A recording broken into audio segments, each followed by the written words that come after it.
وقال تعالى أيضا: قل لا أسألكم عليه أجرا إلا المودة في القربى.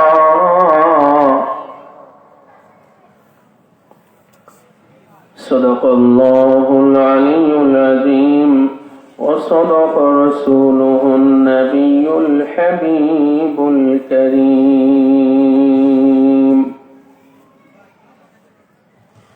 وقال عليه الصلاة والسلام: من مات على حب آل محمد مات تائبا، ومن مات على حب آل محمد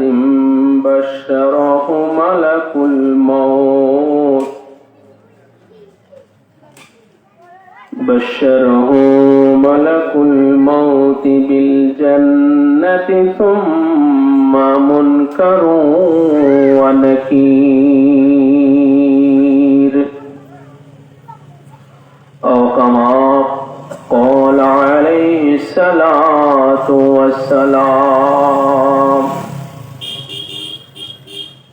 وقال الغوث الأعظم دستگیر: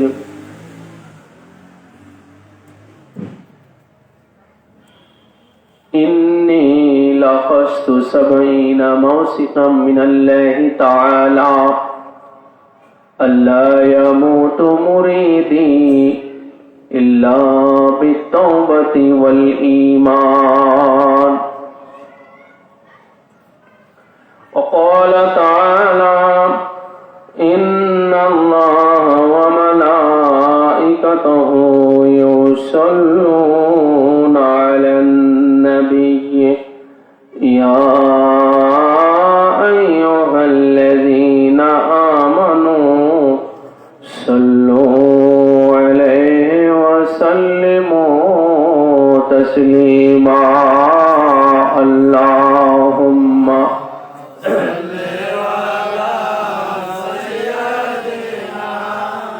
مولانا محمد وعلى آله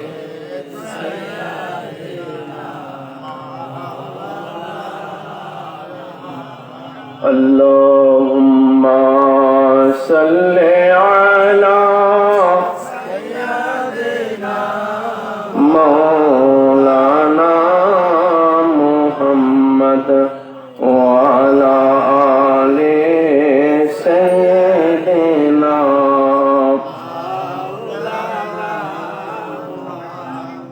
قول حضرت تھا مریدی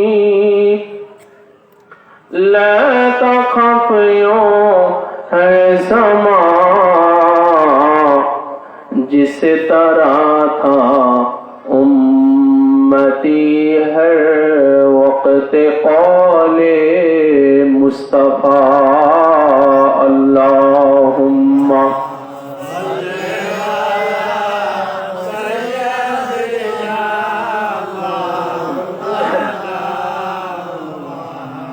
وعلى آل سيدنا.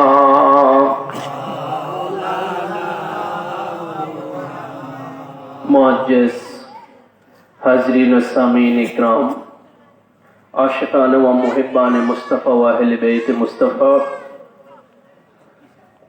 আজ 18তম বার্ষিক মরহুম আব্দুল মজিদ খান কিবলা কাবার সজ্জাদনশীন আদরের নাতি আল হাসান শেখের বাড়ি এই দক্ষিণ বিল মামুদপুর বানু মাতব্বর ডাঙ্গি এলাকায় আয়োজিত বড় পীর শাইখে বাগদাদ আবু মোহাম্মদ মহিউদ্দিন শাইখ আব্দুল কাদের জিলানী আলা জাদ্দিহি নবিয়ানা ওয়া আলাইহিসসালাতু ওয়াসসালাম পাকের নামের ওসিলায় আয়োজিত এই আজিমুশান মহাপবিত্র ওয়াজ মাহফিলে আগত সম্মানিত উলামা ইকরাম, মঞ্চ ভূমিষ্ঠ সভাপতি মহোদয় এবং আমার সামনে অডিয়েন্সে উপবিষ্ট সম্মানিত এলাকাবাসী এবং দূর দূরান্ত থেকে হাজিরিনগণ, পর্দার আড়ালে মা ও বোনেরা, আপনাদের সকলের প্রতি জানাই আন্তরিক শুভেচ্ছা, মোবারকবাদ এবং আসসালামু আলাইকুম ওয়া রাহমাতুল্লাহ।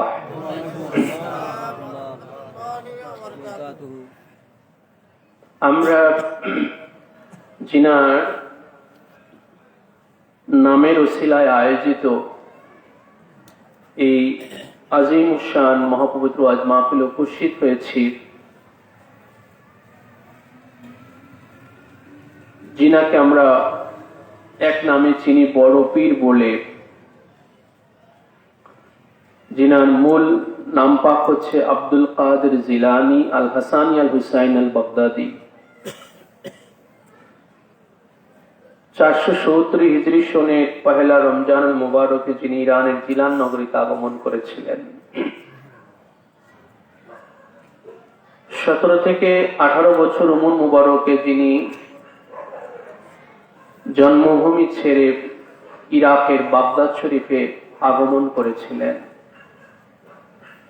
অতঃপর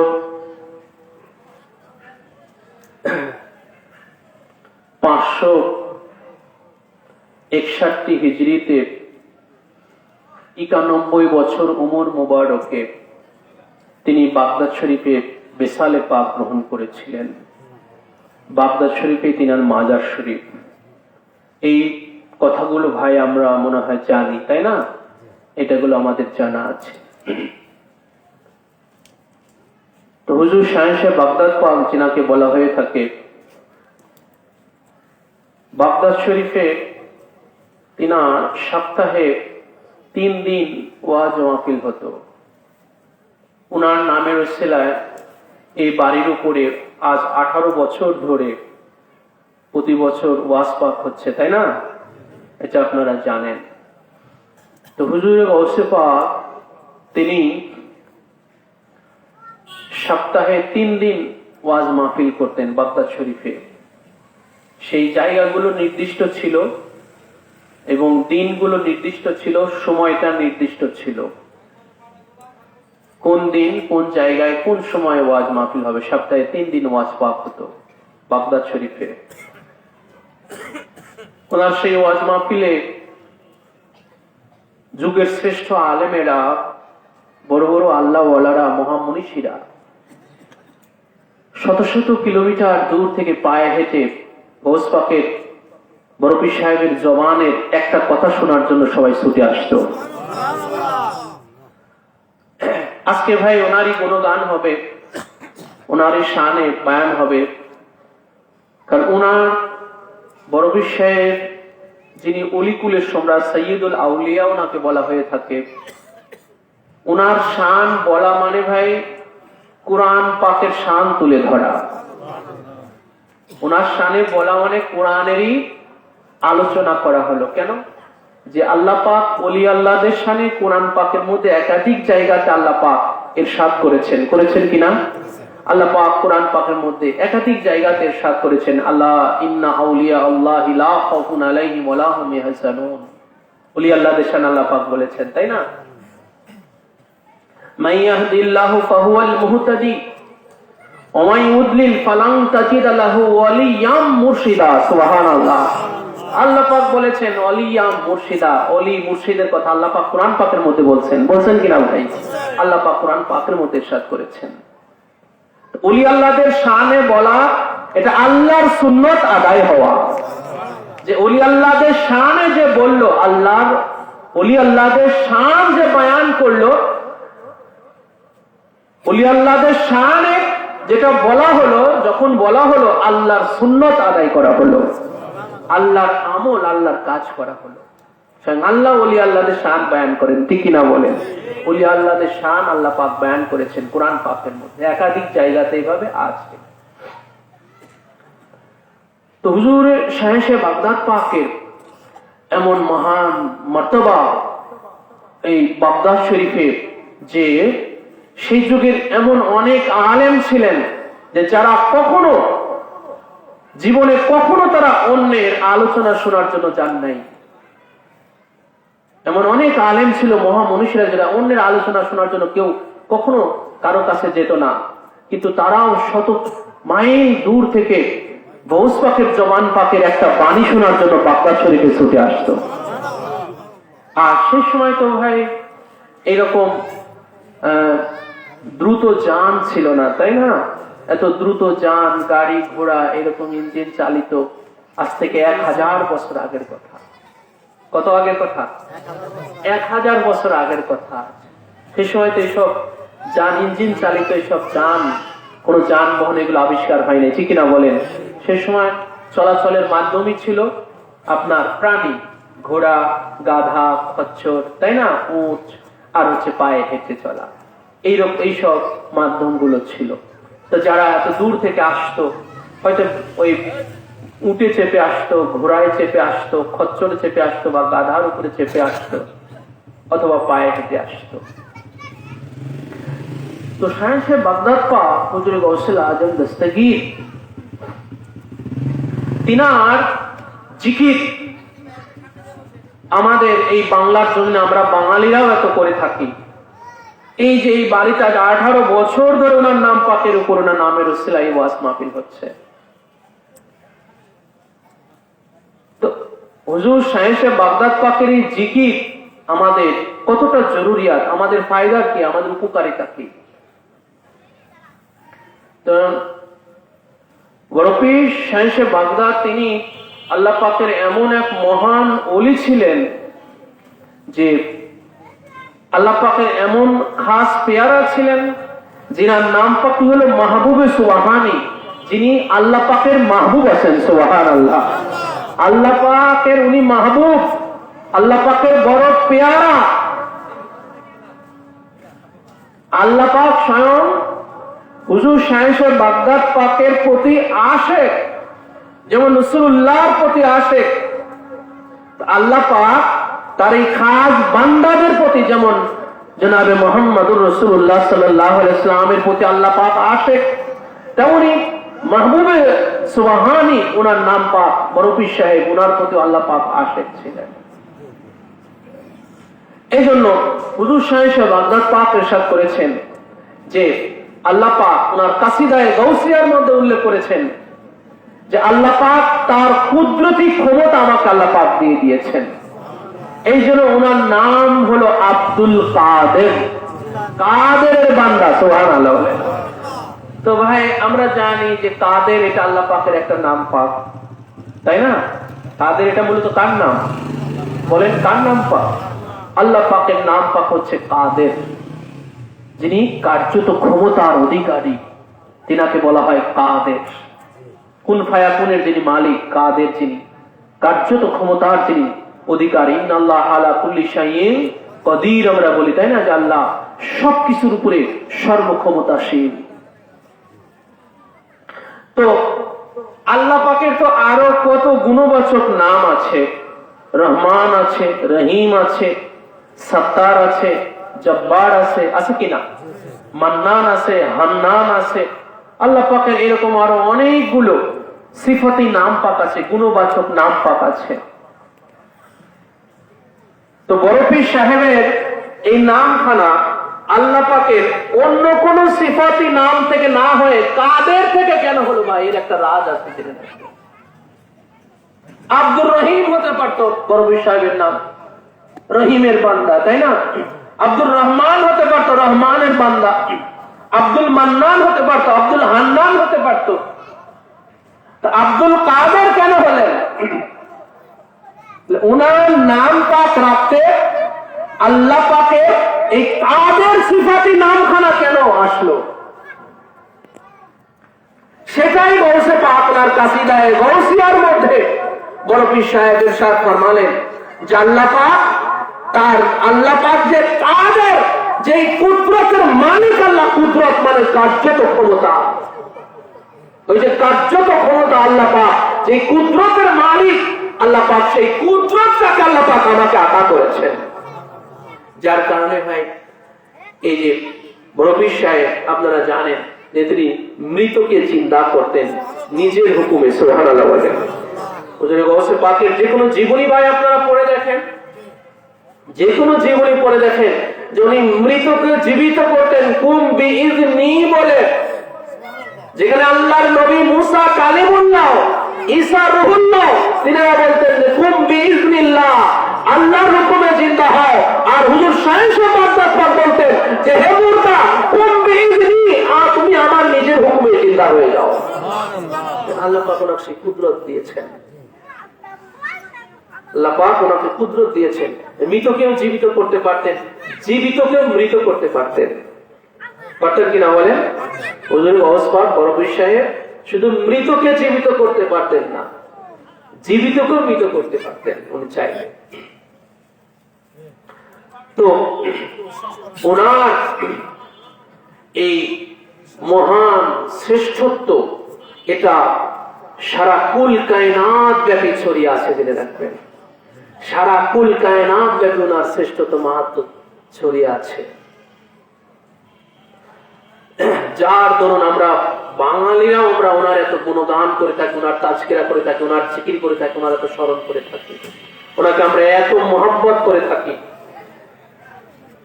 কেন?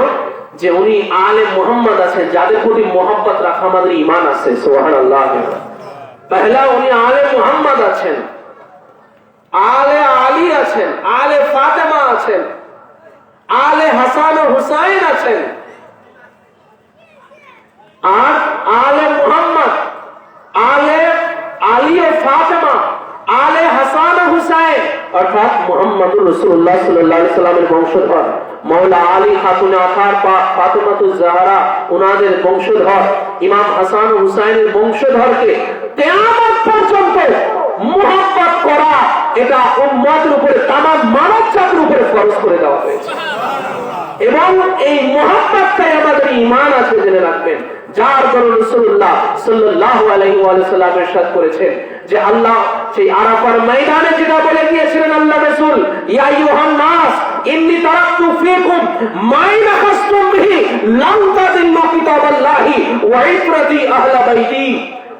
হে মানব জাতি, রাসূল পাক সাল্লাল্লাহু আলাইহি ওয়াসাল্লামের এই হাদিসে পাক তিরমিজি শরীফের দ্বিতীয় খণ্ডে 219 পৃষ্ঠার মধ্যে সংকলিত হয়েছে এবং মিশকাত শরীফের বাবু আহলে বাইতুন নবী সাল্লাল্লাহু আলাইহি ওয়াসাল্লাম এর মধ্যে সংকলিত হয়েছে। এটা মূল মিশকাতের ফটোকপি। মিশকাত শরীফ হার মাদ্রাসাতে পড়ানো হয়, মৌলভী সাহেবদের কাছে জিজ্ঞাসা করবেন যে আপনাদের মাদ্রাসায় মিশকাত শরীফ পড়ানো হয় না? কোন কিতাব যদি হাদিসে না পড়ানো হয় তাই মিশকাত শরীফ পড়ানো হয়। সারা বাংলাদেশের সমস্ত মাদ্রাসাতে এই মিশকাত শরীফ আগে দার্স দেওয়া হয়। এটা মূল মিশকাতের একদম হুবহু ফটোকপি।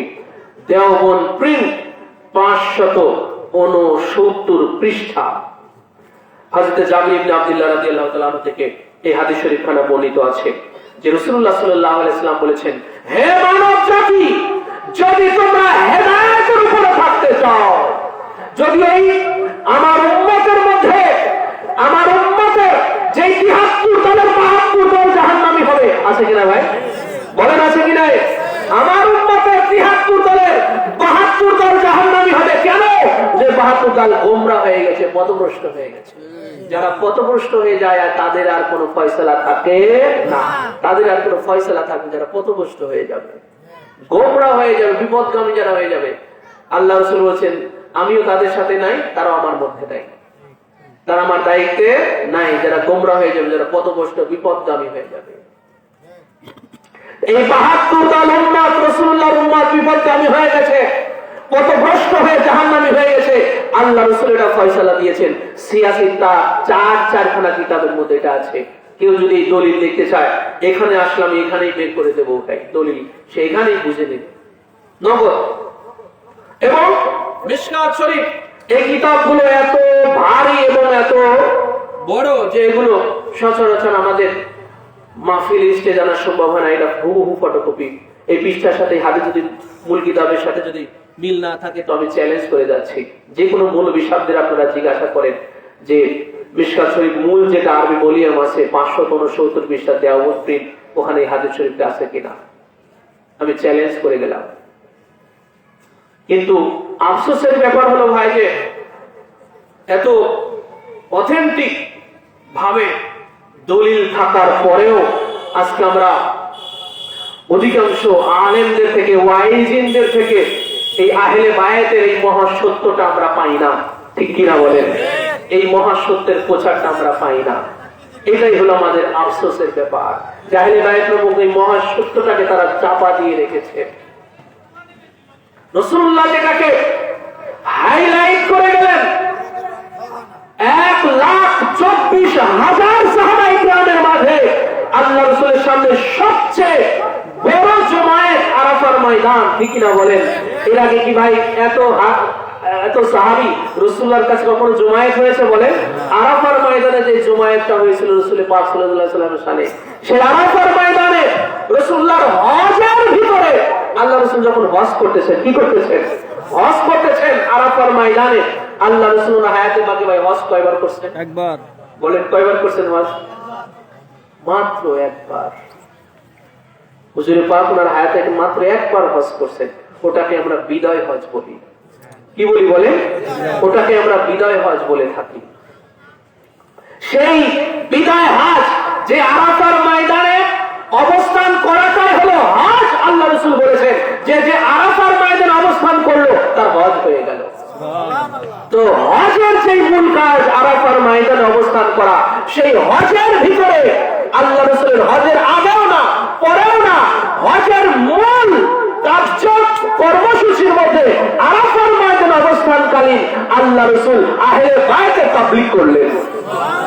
আহলে বায়াতের তাবলীগ করলেন যে হে মানব জাতি, যদি তোমরা হেদায়েতের উপর থাকতে চাও, ওই 72 দল জাহান্নামী ফেরকা থেকে যদি নিরাপদে সেফ জোনে থাকতে চাও, তোমার আহলে বায়াতকে আঁকড়ে ধরে থাকতে হবে। নারে তাকবীর, নারে রিসালাত, নারে হায়দারি, নারে হাসান, নারে হুসাইন, নারে গাউস, হুজুর পাক হযরত সৈয়দ আসওয়াল আল কাদরি। তো ভাই, আজ রাসূলুল্লাহ সাল্লাল্লাহু আলাইহি ওয়াসাল্লাম যেখানে আহলে বায়াতের কথা কি ভাই ঘরের মধ্যে চুপি চুপি করে বলে গেছেন? শুধু ঘরের মধ্যেও বলেছেন, আল্লাহ রাসূল ঘরের মধ্যে আহলে বায়াত পাকের কথা বলেছেন। আবার যখন খোলা সেই আরাফার সেই মহান সেই ময়দানে যখন হুজুর হজ করতেন, সেই সময় আহলে বায়াতের কথা 1,24,000 সাহাবীর মাঝে বলে গেছেন, ঠিক না বলেন? এই শেষ নয়, হুজুর পাক সাল্লাল্লাহু আলাইহি ওয়াসাল্লাম আবার যখন হজ ব্রত পালন করে আবার যখন মদিনাতুল মুনাওয়ারা থেকে ফিরছিলেন, এই মক্কা এবং মদিনার মাঝামাঝি জায়গা গাদিরে খুলে আবার হুজুর কি করলেন? যে আহলে বায়াতের কথা আরাফায় বলে আসেন, যে আহলে বায়াতকে আঁকড়ে ধরে না থাকলে সে কখনো হেদায়েতের উপরে থাকতে পারবে না। এটাকে বলে লান তাদিল্লু, তোমরা কখনো গোমরা হবে না। যদি আহলে বায়াতকে আঁকড়ে ধরে থাকো, ছেড়ে দিলে অবশ্যই গোমরা হবে, ঠিক না বলেন? যেখানে ধরে থাকলে আহলে বায়াতকে ধরে থাকলে যেখানে কেউ কখনো গোমরা হবে না। আর আহলে বায়াতকে যদি কেউ ছেড়ে দেয় তো অবশ্যই সে গোমরা হয়ে যাবে, অবশ্যই সে গোমরা হয়ে যাবে। রাসূলুল্লাহ সাল্লাল্লাহু আলাইহি ওয়াসাল্লাম সে আহলে বায়াতের হাত গাদিরে ঘুমে হাত ধরে উঁচু করে বললেন, যে আহলে বায়াতকে দেখো আমি হাত উঁচু করে ধরে তোমাদের মাঝে বলে গেলাম যে মান কুনতু মাওলা ফা আলীহুম মাওলা, আমি যার মাওলা আলীও তার মাওলা। এটা গাদিরে ঘুমে রাসূলুল্লাহ সাল্লাল্লাহু আলাইহি ওয়াসাল্লাম বলে গেলেন। সিয়াসি তার কয়েকখানা কিতাবের মধ্যে আসে, মিশকাত শরীফের মধ্যে আসে, কিন্তু আজকে এই তাবলীগ গুলো নাই, ঠিক না বলেন? तो भाई मुहम्मदी तबलीग किसको कहते हैं? मुहम्मदी तबलीग काके बोले? मुहम्मदी तबलीग कैसा है? मुहम्मदी तबलीग का কেমন? আমরা তো শুধু ভাই তাবলীগ তাবলীগ বলি, আছে কিনা বলেন? তাবলীগ করতেছি আমরা বিভিন্ন ভাবে, আমরা তাবলীগ করতেছি। তো মুহাম্মাদি তাবলীগটা কি? মুহাম্মাদি তাবলীগটা কেমন?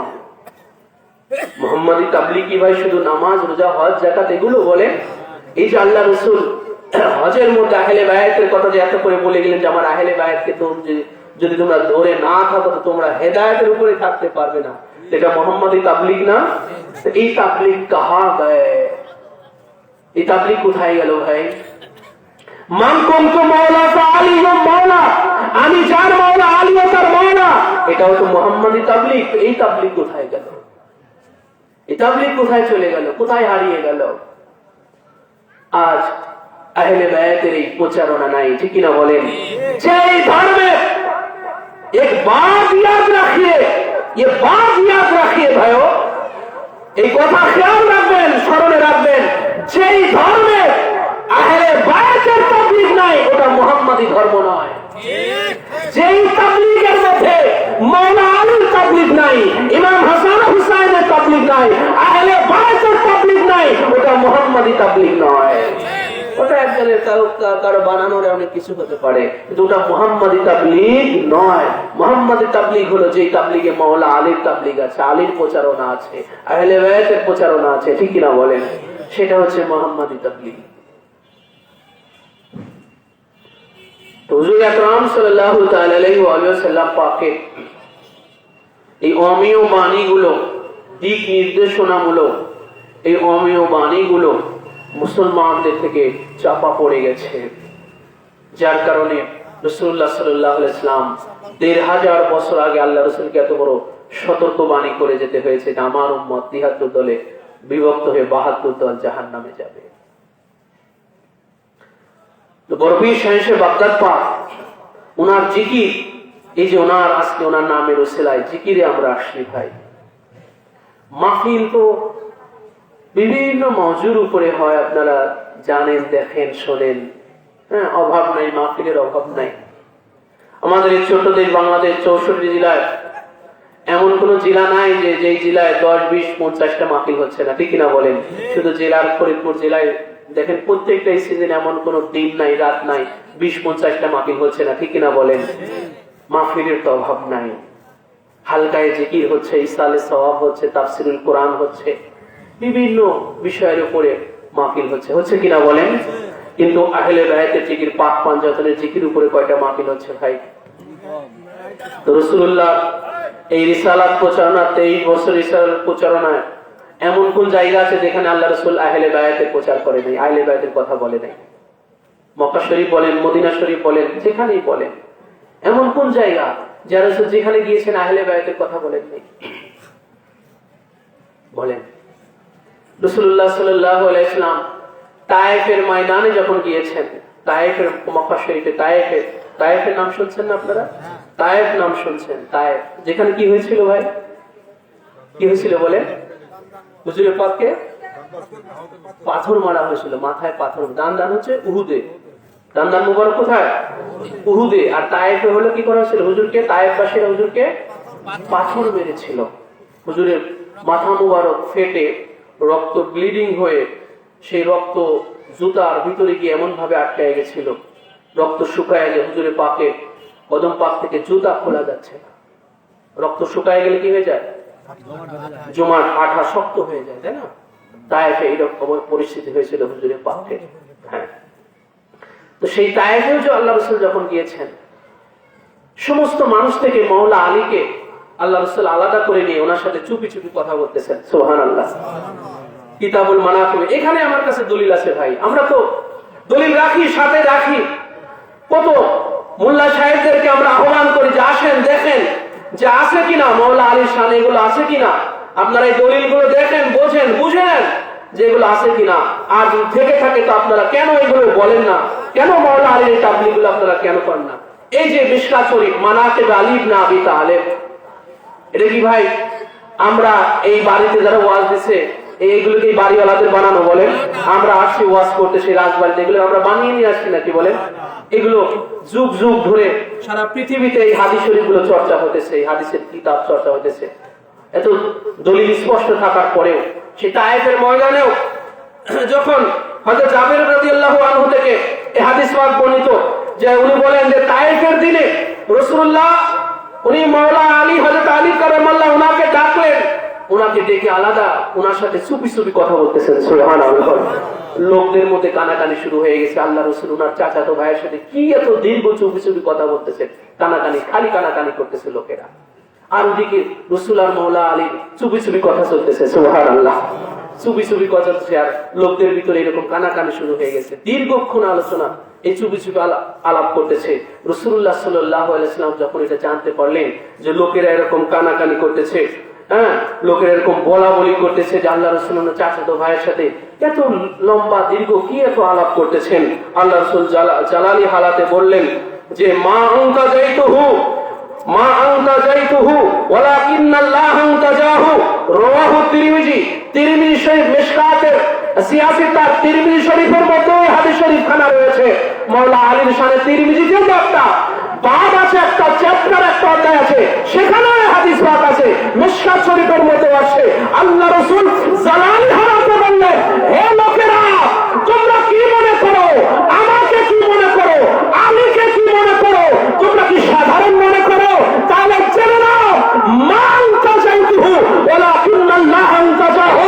তোমরা বাহ্যিকে দেখতেছো যে আমি আলীর সাথে চুপি চুপি কথা বলতেছি, আসল হাকিকত জেনে নাও, আসল মারফত জেনে নাও যে মা আনতা যাইতুহু, আমি আলীর সাথে চুপি চুপি কথা বলছি না, ওয়ালাকিন্নাল্লাহ আনতাজাহু, বরং স্বয়ং আল্লাহ আলীর সাথে চুপি চুপি কথা বলতেছে।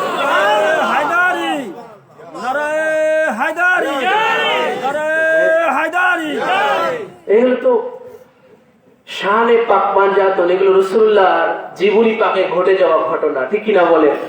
এগুলো তো আমাদের বানানো কিচ্ছা কাহিনী না, এগুলো রাসূলুল্লাহ সাল্লাল্লাহু আলাইহি ওয়াসাল্লামের হায়াতে পাকে ঘটে যাওয়া এই ঘটনাগুলো, তাই না? তো বড় বিষয় দেখেন, সেই কোন খানদানে দুনিয়াতে আসছেন, ওনার এই যে জিকির আমরা করতেছি, ওনার নামের রাসূলের জিকির আজকে আমরা করতেছি, এগুলো করা কোরআনেরই দিক নির্দেশনা, রাসূলুল্লাহর হাদিস পাকের দিক নির্দেশনা, ঠিক না বলে?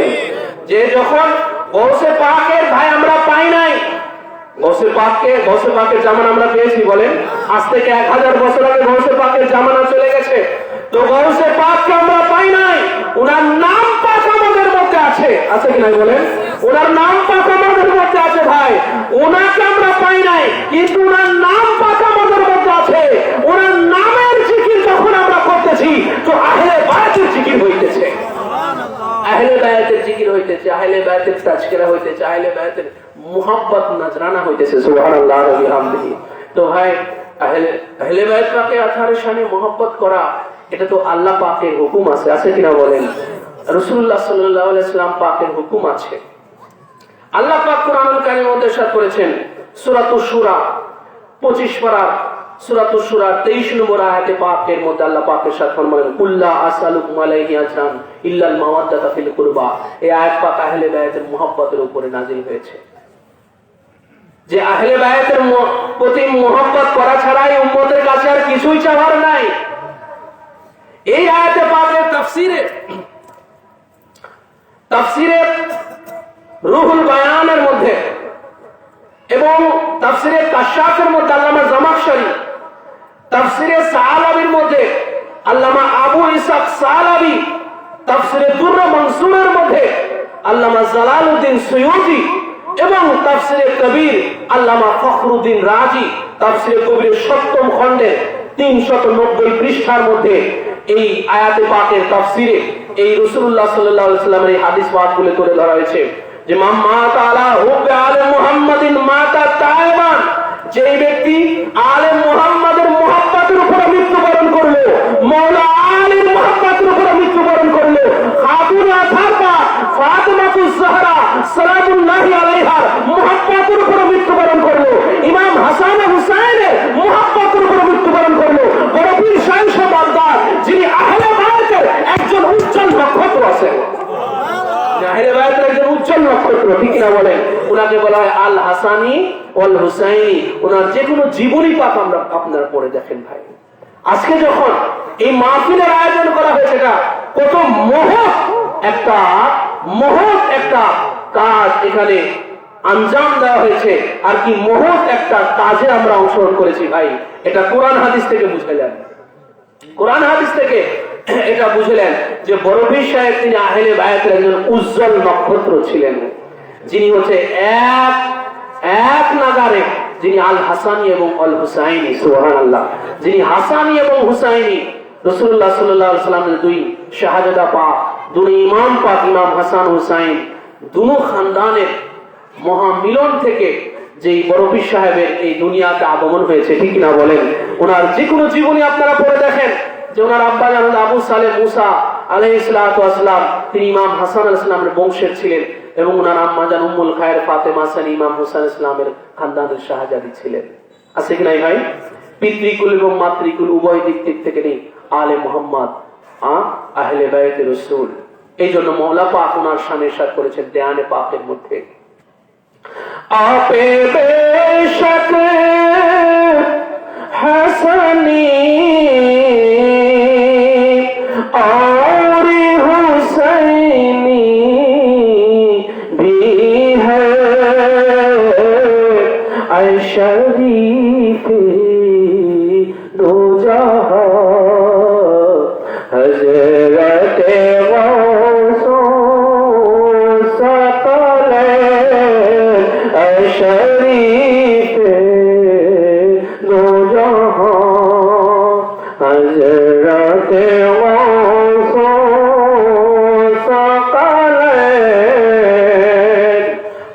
बेशक हसानी और हुसैनी भी है। अपनी हसानियों से हुसैनियों से सुभान अल्लाह। आय शरीफ है जो है जो अपनी दोनों जहाने इहकाल एवं परकाल दोनों जहाने अपने शराफात अधिकारी अपनी शरीफ मर्यादाशील शरीफ এটা খানদানে সৈয়দ যারা এনারা শরীফ কি সবার সাথে ব্যবহার হয় ভাই? শরীফ কিন্তু সবার সাথে ব্যবহার হয় না, জেনে রাখবেন। সব ব্যক্তির সাথে শরীফ ব্যবহার হয় না, সব জায়গার সাথে শরীফ ব্যবহার হয় না। কুরআন শরীফ, হাদিস শরীফ, মক্কা শরীফ, মদিনা শরীফ, বিশেষ বিশেষ জায়গা, ঠিক না বলেন? বিশেষ বিশেষ ব্যক্তিদের সাথে এই শরীফ শব্দটা ব্যবহার হয়। খানদানে মুস্তাফা ওনাদের সাথে শরীফ, ওনারা শরাফাত, ওনারা মর্যাদাশীল। তো হুজুর শাহ বাগদাদ পাক তিনি আহলে বায়তের একজন উজ্জ্বল নক্ষত্র। এই জন্য রাসূলুল্লাহ সাল্লাল্লাহু আলাইহি ওয়াসাল্লামের হাদিসে পাক যারা আলে মুহাম্মাদের মুহাব্বতের উপরে মৃত্যুবরণ করলো, মওলা আলী ও ফাতেমা তো জোহরা সালামুল্লাহি আলাইহার মুহাব্বতের উপরে মৃত্যুবরণ করলো, ইমাম হাসান ও হুসাইনের মুহাব্বতের উপরে মৃত্যুবরণ করলো, বড় পীর সাহেবের মুহাব্বতের উপরে মৃত্যুবরণ করলো, মা তাওবা তার মৃত্যু তওবার উপরে হলো। তার মৃত্যু হলো তওবার উপরে। আর তওবার উপরে মৃত্যু হওয়ার মানে কি ভাই? তওবার উপরে যার মৃত্যু হয়, যার মৃত্যু তওবার উপরে হলো, জেনে রাখবেন তার কবরে কোন সওয়াল জবাব, কবরের সওয়াল জবাব, হাসরে হিসাব নিকাশ সারা, জেনে রাখবেন সে সোজা জান্নাতে চলে যাবে। যার মৃত্যু তওবার উপরে হয়। তওবা মানে কি? আল্লাহ পাক তাকে কবুল করে নিল। সুবহানাল্লাহ। তওবা, তওবা মানে যে তাওবা মানে যে ফিরে আসলো আল্লাহর কাছে, যে জমা হয়ে গেল আল্লাহর কাছে ফিরে আসলো, আল্লাহ তাকে কবুল করে নিল। তওবা মানে আল্লাহ তাকে কি করলো বলেন? তওবা। এই যে হযরত আদম আলাইহিস সালাতু ওয়াস সালাম, আমাদের আদি পিতা আবুল বাশার আদম আলাইহিস সালাতু ওয়াস সালাম 350 বছর উনি আল্লাহ পাক যখন ওনাকে জান্নাত থেকে শ্রীলঙ্কাতে নামিয়ে দিলেন আর মা হাওয়া আলাইহিস সালামকে জিদ্দাতে নামিয়ে দিলেন, 350 বছর কেটে গেছে, একজন আর একজনের সাথে দেখা হয় নাই। আল্লাহ পাক ওনার তওবা কবুল করেন নাই, ওনার তওবা হয় নাই, মানে ওনার আল্লাহর প্রতি আবার ফিরে আসাটা হয় নাই, ঠিক কিনা বলেন? দেখেছেন উনি আল্লাহর জন্য 350 বছর আল্লাহকে উদ্দেশ্য করে বলতেছেন রব্বানা যালামনা আনফুসানা ওয়া ইল্লাম তাগফির লানা, এটা আল্লাহ পাক কবুল করেন নাই। 350 বছর পরে আল্লাহ পাক ওনাকে আরাফার ময়দানে কবুল করলেন। তো এই তওবা মানে আল্লাহ পাক যাকে কবুল করে দিলেন, তবে আল্লাহ পাক যাকে কবুল করে নিয়েছেন, মুনকার নাকির তার কি সওয়াল জবাব করবে ভাই কবরে? হাশরের ময়দানে তার আবার কিসের হিসাব নিকাশ হবে? বলতে পারেন যে এটা একটা আজব কথা। আজবের কিছু নাই ভাই। বুখারী শরীফ নিয়ে আসেন, আমি এখনই বের করে দেব।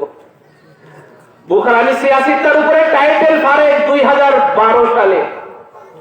আমি বুখারী, মুসলিম, আবু দাউদ, ইবনে মাজাহ, তিরমিজি, নাসাই, এই সিয়াসিত্তার উপরে 2012 সালে আমি টাইটেল ফারেক হয়েছি।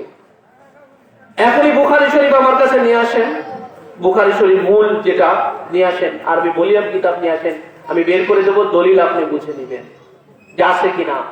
বুখারী শরীফের মধ্যে বাব রচিত হয়েছে যে রাসূলুল্লাহর উম্মতের একটা বিশাল একটা দল, বিশাল সংখ্যক উম্মতের একটা বিশাল সংখ্যক বিনা হিসাবে জান্নাতে চলে যাবে।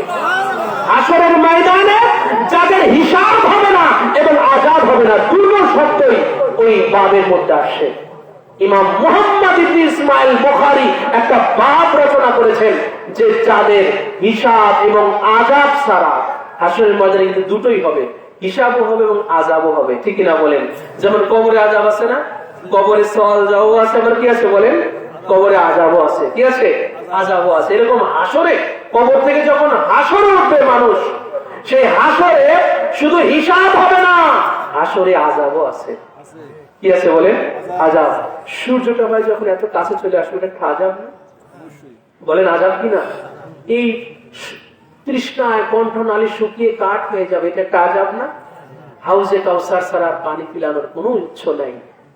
হাসরের ময়দানে ওই হাউস ছাড়া, কাউসার নামে যে একটা হাউস আছে হাসরের ময়দানে, ওই হাউস ছাড়া আর কোনো পানির উৎস থাকবে বলেন?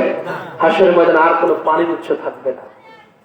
যারা তাদের পানি নসিব হবে ওখান থেকে তাদের পানি নসিব হবে, অনেকের হবে না। তো সেই হাসরের ময়দানে যেটা হিসাব, আমরা জানি যে হিসাবের জায়গা, আযাবের জায়গা, সেই জায়গাতে আল্লাহ রাসূল বলেছেন যে রাসূলুল্লাহ উম্মতের এক বিশাল সংখ্যক একটা দল বিনা হিসাবে বিনা আযাবে আল্লাহর আরশের সাদা গম্বুজের নিচে অবস্থান করবে যখন বান্দাদের যতক্ষণ হিসাব শেষ না হবে, ওদিকে সেই বিশাল সংখ্যক সেই দলের সেই আল্লাহর আরশের ছায়ার নিচে তাদের খানা পিনা চলতে থাকবে। তাদের হিসাব হবে না, আযাব হবে না, বিনা হিসাব বিনা আযাবে জান্নাতে যাবে। তারা কারা হয়? রাসূলুল্লাহ সাল্লাল্লাহু আলাইহি ওয়াসাল্লাম পাই পাই করে বলেছেন যে আমার ফাতেমা সেই দিন আল্লাহর আরশের ছায়ায় থাকবে, সুবহানাল্লাহ। আর ফাতেমার সাথে কারা থাকবে? ফাতেমার আওলাদগণ এবং ফাতেমার যারা মহব্বতকারী, সুবহানাল্লাহ বলেন, তারা সেই একসাথে থাকবে, একসাথে মুজতামিউন, আল্লাহ রাসূল বলেছেন একত্রিত অবস্থায় থাকবে। পাক পাঞ্জাতনের যারা মহব্বতকারী, মাওলা আলী খাতুন আফার পাকের যারা মহব্বতকারী, ইমাম হাসান হুসাইনের যারা মহব্বতকারী, হাসরের ময়দানে ওনাদের সাথে একত্রিত অবস্থায় তারা থাকবে। আর সেটা আল্লাহর আরশের ছায়াতে। রাসূলুল্লাহ সাল্লাল্লাহু আলাইহি ওয়াসাল্লাম হাদিস পাকের মধ্যে ইরশাদ করেছেন। এই জন্য ভাই রাসূলুল্লাহ সাল্লাল্লাহু আলাইহি ওয়াসাল্লাম ইরশাদ ফরমালেন যে মাতা তায়েবান, তার মৃত্যু হলো তওবার উপর, আল্লাহ পাক তাকে কবুল করে নিল। আর আল্লাহ পাক যাকে কবুল করে নিল, মুনকার নাকির তার কবরে আসবে। মুনকার নাকির তার কবরে কি? ও তাদের তো একটা ডিউটি, তারা তো আসবে, তারা তো আসবে। কিন্তু রাসূলুল্লাহ সাল্লাল্লাহু আলাইহি ওয়াসাল্লাম ইরশাদ করলেন জামান মাতা আলা হুব্বি আলা মুহাম্মাদিন। এটা এতগুলো তাফসীরের কিতাবে হাদিস শরীফ আছে ভাই, এতগুলো তাফসীর আমি যেগুলো বললাম, হুজুর বললেন যে মান মাতা আলা হুব্বি আলা মুহাম্মাদিন বাশশারাহু মালাকুল মাউত বিল জান্নাতি সুম্মা মুনকার ওয়া নাকির। হুজুরে পাক ने इरशाद फरमाया যে আলে মুহাম্মাদের মুহাব্বতের উপরে যার মৃত্যুবরণ হলো, তার মালাকুল মাউত তার জান কবজ করে তাকে জান্নাতের সুসংবাদ দিবে। যে আলে মুহাম্মাদের মুহিব্বিন, তোমাকে জান্নাতের সুসংবাদ দিয়ে তোমার জান কবজ করা হচ্ছে। সুম্মা মুনকার ওয়া নাকির, মুনকার নাকির তাকে যখন সওয়াল জবাবের জন্য যখন কবরে আসবে, এসে দেখবে যে এ মুরতাদ, এ বান্দা, এ বান্দি আহলে বাইতের মুহাব্বতকারী ছিল। আহলে বাইতের মুহাব্বত নিয়ে মাওলা আলী খাতুন আফার পাকের মুহাব্বত নিয়ে, হাসান হুসাইনের মুহাব্বত নিয়ে, বড় পীর সাহেবের মুহাব্বত, হুজুরে শামসে বাগদাদ পাকের মুহাব্বত নিয়ে আজ কবরের মধ্যে আমরা মুনকার নাকিরে সওয়াল জবাবের ফেস করাতে সম্মুখীন হয়েছে। মুনকার নাকিরে তাকে জান্নাতের সুসংবাদ দিবে, তুমি জান্নাতি আছো। রাসূলুল্লাহ সাল্লাল্লাহু আলাইহি ওয়াসাল্লাম বলে গেছেন ভাই, এটা আমাদের মুল্লাদের বানোয়াটি কথা না।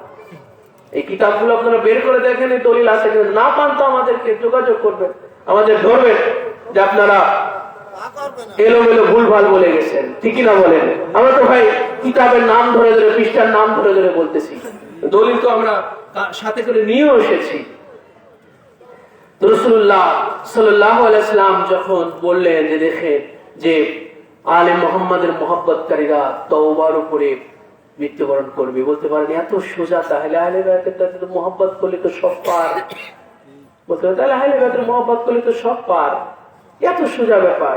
হ্যাঁ, ব্যাপার কিন্তু খুবই সোজা, কিন্তু অধিকাংশ মানুষ, অধিকাংশ মুসলমান এই সোজা পথে আসে নাই, ঠিক না বলে?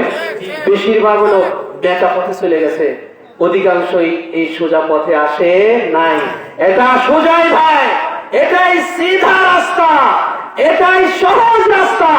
আহলে বাইতের পথে আসলেই সব সহজ, সব সোজা। কিন্তু এখান থেকে যারা বাঁকা দিকে চলে গেছে, কি করছে বলেন? এখান থেকে যারা বাঁকা দিকে চলে গেছে, গেছে কিনা বলেন? আপনি দেখেন ভাই, সে রাসূলুল্লাহ সাল্লাল্লাহু আলাইহি ওয়াসাল্লামের পরে থেকে এই প্রেক্ষাপট বিচার বিশ্লেষণ করেন যে দেখেন রাসূলুল্লাহর পরে অধিকাংশ উম্মত আহলে বাইতের মুহাব্বতের এই সহজ পথে ছিল না তারা বাঁকা দিকে চলে গেছিল, ঠিক না বলেন? অধিকাংশ দেখেন এই সহজটা নিয়ে থাকে নাই, অধিকাংশ উম্মত এই সহজটার উপরে থাকে নাই, বাঁকা দিকে চলে গেছে, ঠিক না বলেন? বাঁকা দিকে চলে গেছে, তাই না? মওলা আলীকে এই যারা আঘাত করে মারলো তারা মুসলমান ছিল না?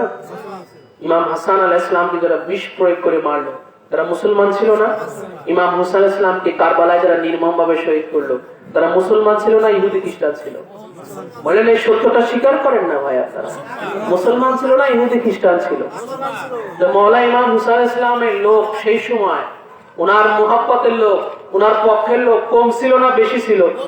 ওনার পক্ষের, ওনার মুহাব্বতের লোক কম ছিল, ওনার বিরুদ্ধে ওনার দুশমনটা বেশি ছিল।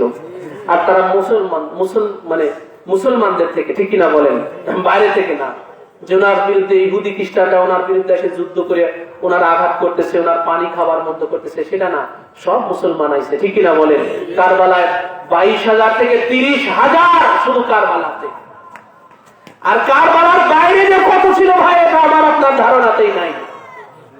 শুধু কারবালাতেই পাঠানো হয়েছিল 22,000 থেকে 30,000। আর কারবালার বাইরে কুফাতে, দামেস্কে যে কত হাজার ছিল এটা আমার আপনার ধারণাতেই নাই। জেনে রাখবেন, সবাই আহলে বাইতের বিরুদ্ধে। কিসে ভাই? কোথায় বলেন? আহলে বাইতের বিরুদ্ধে, বিপক্ষে। এই যে সহজটার উপরে অধিকাংশ থাকে নাই, অধিকাংশই বক্র দিকে চলে গেছে, অধিকাংশই বক্র দিকে চলে গেছে ভাই, আজও সেই বক্র হালাত। এই জন্য হুজুর শাহেনশাহ বাগদাদ পাক ওনার পাক জবানে ইরশাদ ফরমালেন, ক্বালাল গাউসুল আযম দস্তগীর ইন্নী লাকাস্তু 70 মাউসিকাম মিনাল্লাহি তাআলা আল্লা ইয়ামুতু মুরিদি ইল্লা বিত্তাওবাতি ওয়াল ঈমান। হুজুর শাহেনশাহ বাগদাদ বড় পীর সাহেব ইরশাদ ফরমালেন, নিশ্চয় আমি আল্লাহ থেকে আমি অঙ্গীকার নিয়েছি, ইন্নী লাকাস্তু 70 মাউসিকাম মিনাল্লাহি তাআলা, আল্লাহ থেকে আমি 70 বার আমি এগ্রিমেন্ট নিয়েছি, আমি অঙ্গীকার নিয়েছি, আল্লাহ ইয়ামুতু মুরিদি, আমার কোন মুরিদ মৃত্যুবরণ করবে না, ইল্লা বিত্তাওবাতি ওয়াল ঈমান, ঈমান এবং তওবা ব্যতীত, ঈমান এবং তওবা ব্যতীত বড় বিষয় ওনার কোন মুরিদ মৃত্যুবরণ করবে না। কেন? ওনার যে মুরিদ হলো সে আলে মুহাম্মাদের মুহাব্বতকারী হয়ে গেছে, কারণ উনি নিজেও আলে মুহাম্মদ। উনি কি আছেন ভাই বলেন? উনি আলে মুহাম্মদ, রাসূলুল্লাহর বড় পেয়ারা, রাসূলুল্লাহর কলিজার টুকরা, জিগারে গুশা, মাহবুবে সুবহানী, কুতুবে রব্বানী ওনাকে বলা হয়।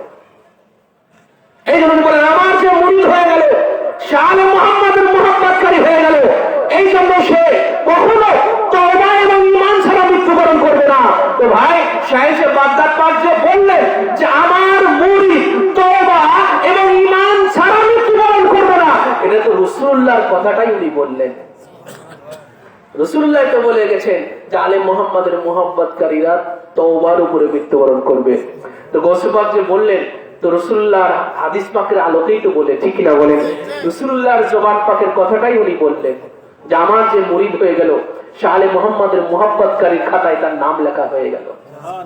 আলে মুহাম্মাদের মুহাব্বতকারীর মধ্যে সে শামিল হয়ে গেল, তার মৃত্যু হবে তওবার উপরে। তার শাহেনশাহে মদিনা জনাবে মুহাম্মদুর রাসূলুল্লাহ সাল্লাল্লাহু আলাইহি ওয়াসাল্লাম ইরশাদ করেছেন, গৌসে পাকের প্রত্যেকটা কওল রাসূলুল্লাহ জবান পাক থেকে, ওনার প্রত্যেকটা কওল আল্লাহ পাকের কওল থেকে অথবা রাসূলুল্লাহর কওল থেকে গৌস পাক ওনার জবান পাকের কওলগুলো উনি বর্ণনা করেছেন।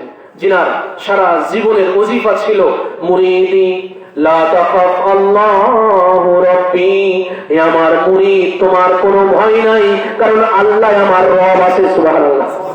হে আমার মুরিদ তোমার কোনো ভয় নাই, মুরিদি লা তাখাফ আল্লাহু রাব্বি, হে আমার মুরিদ তোমার কোনো ভয় নাই, আল্লাহ আমার রব আছে, আল্লাহ আমার প্রভু আছে। আমার রব আমার প্রভু তার পাক জবানের সাথ করেছেন, আলা ইন্না আউলিয়া আল্লাহি লা খাউফুন আলাইহিম ওয়ালা হুম ইয়াহজানুন। সাবধান সাবধান, হুঁশিয়ার, আউলিয়া আল্লাহ যারা, আল্লাহর ওলি যারা, লা খাউফুন তাদের উপরে কোনো ভয় নাই। সুবহানাল্লাহ। লা খাউফুন আলাইহিম তাদের উপরে কোনো ভয় নাই। আল্লাহ পাক তার কালামে পাকে ইরশাদ ফরমালেন, হে মানব জাতিরা রে, ইনসানেরা দেখো, আমি আল্লাহর ওলি যারা হয়ে গেছে, আমি আল্লাহর ওলির মর্যাদা যারা হয়ে গেছে, আমি আল্লাহর খাস বান্দা যারা হয়ে গেছে, আমার নিয়ামত প্রাপ্ত বান্দা যারা হয়ে গেছে, যে তাদের উপরে কোনো ভয় নাই, তাদের উপরে কোনো ভয় নাই। আল্লাহ পাক যখন বললেন আউলিয়া ইকরামের উপরে কোনো ভয় নাই, সে আউলিয়াদের সরদার, আউলিয়াদের শিরোমণি সুলতানুল আউলিয়া বড় পীর সাহেব এই জন্য বললেন, হে আমার মুরিদ তোমার কোনো ভয় নাই, আল্লাহ রাব্বি, আল্লাহ আমার রব আছে। আল্লাহ তার জবান পাক দিয়ে সমস্ত ভয় ওলি আল্লাহদের উপর থেকে উঠায় নিয়েছে, ভয় আল্লাহ পাক উঠায় নিয়েছেন। এই জন্য গৌসে পাক বললেন, হে মুরিদ তোমাদের কোনো ভয় নাই, তোমার কোনো ভয় নাই। বলেছেন লা তাখাফ, তোমার কোনো ভয় নাই। আল্লাহ পাক বলেছেন লা খাউফুন আলাইহিম, তাদের উপরে কোনো ভয় নাই। তো যখন কোন ওলির উপরে ভাই যখন কোনো ভয় নাই, সেই ওলির সঙ্গী যে হয়ে যায় তার কি ভয় থাকবে? বলেন থাকবে? ওলি আল্লাহর সঙ্গী যে হয়ে যাবে তার কি ভয় থাকবে? থাকবে না। আসহাবে কাহাফকে যখন আল্লাহ পাক কবুল করেছেন, আসহাবে কাহাফ সূরা কাহাফের মধ্যে, তাই না? সূরা কাহাফের মধ্যে আপনারা বের করে দেখি সুন্দর করে আল্লাহ পাক সূরা কাহাফের মধ্যে সেই বর্ণনা করেছেন। আল্লাহ পাকের সেই বান্দাগণ যাদের সংখ্যা আল্লাহ পাক বলার সময় তাদের সংখ্যার সাথে তাদের কুকুরটাকেও আল্লাহ পাক শামিল করে দিয়েছেন। আল্লাহ পাক বলেছেন যে যদি তারা 5 জন হয় তাদের কুকুরটা দিয়ে 6 জন। সুবহানাল্লাহ। যদি তারা 6 জন হয় তাদের কুকুরটা দিয়ে 7 জন, আর যারা যদি তারা 7 জন হয় তাদের কুকুরটা দিয়ে 8 জন। বুঝেছেন? কুকুরটাকে আল্লাহ পাক আসহাবে কাহাফের সাথে কাউন্ট করে নিয়েছে। আপনি ধরেন একটা বাড়িতে আপনার প্রতিবেশীর এক বাড়িতে দাওয়াত খেতে গেছেন, আপনার প্রতিবেশী আপনাকে সপরিবারে দাওয়াত দিছে, আপনার পরিবারের লোক সংখ্যা 5 জন। কয়জন? এক বাড়ির পাশেই এখন গিয়েছেন, আপনার বাড়ির পোষা কুকুর আপনার খুব ভক্ত, আপনি সেই কুকুরের মনিব। কুকুর তো প্রভু ভক্ত হয়। কুকুর কি হয় বলেন? কুকুর হলে কুকুর সবচেয়ে বড় গুণ হলো প্রভু ভক্ত।